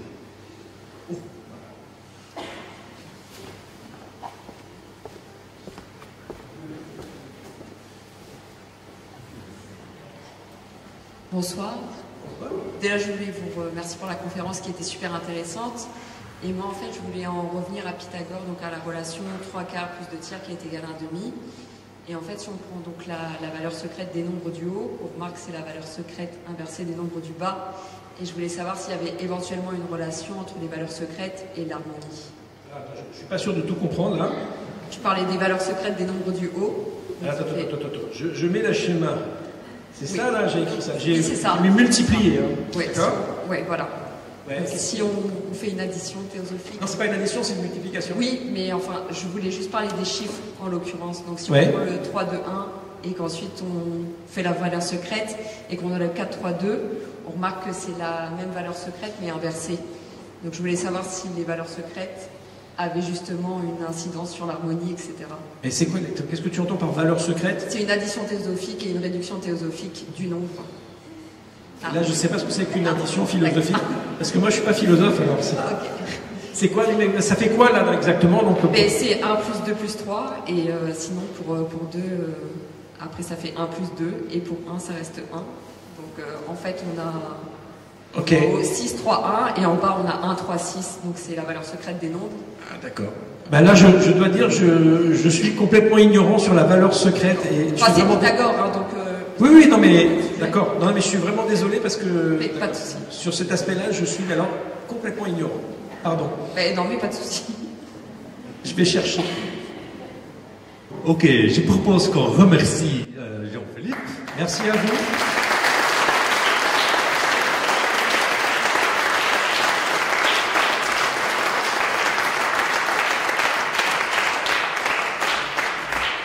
Et merci à vous tous et une très bonne soirée.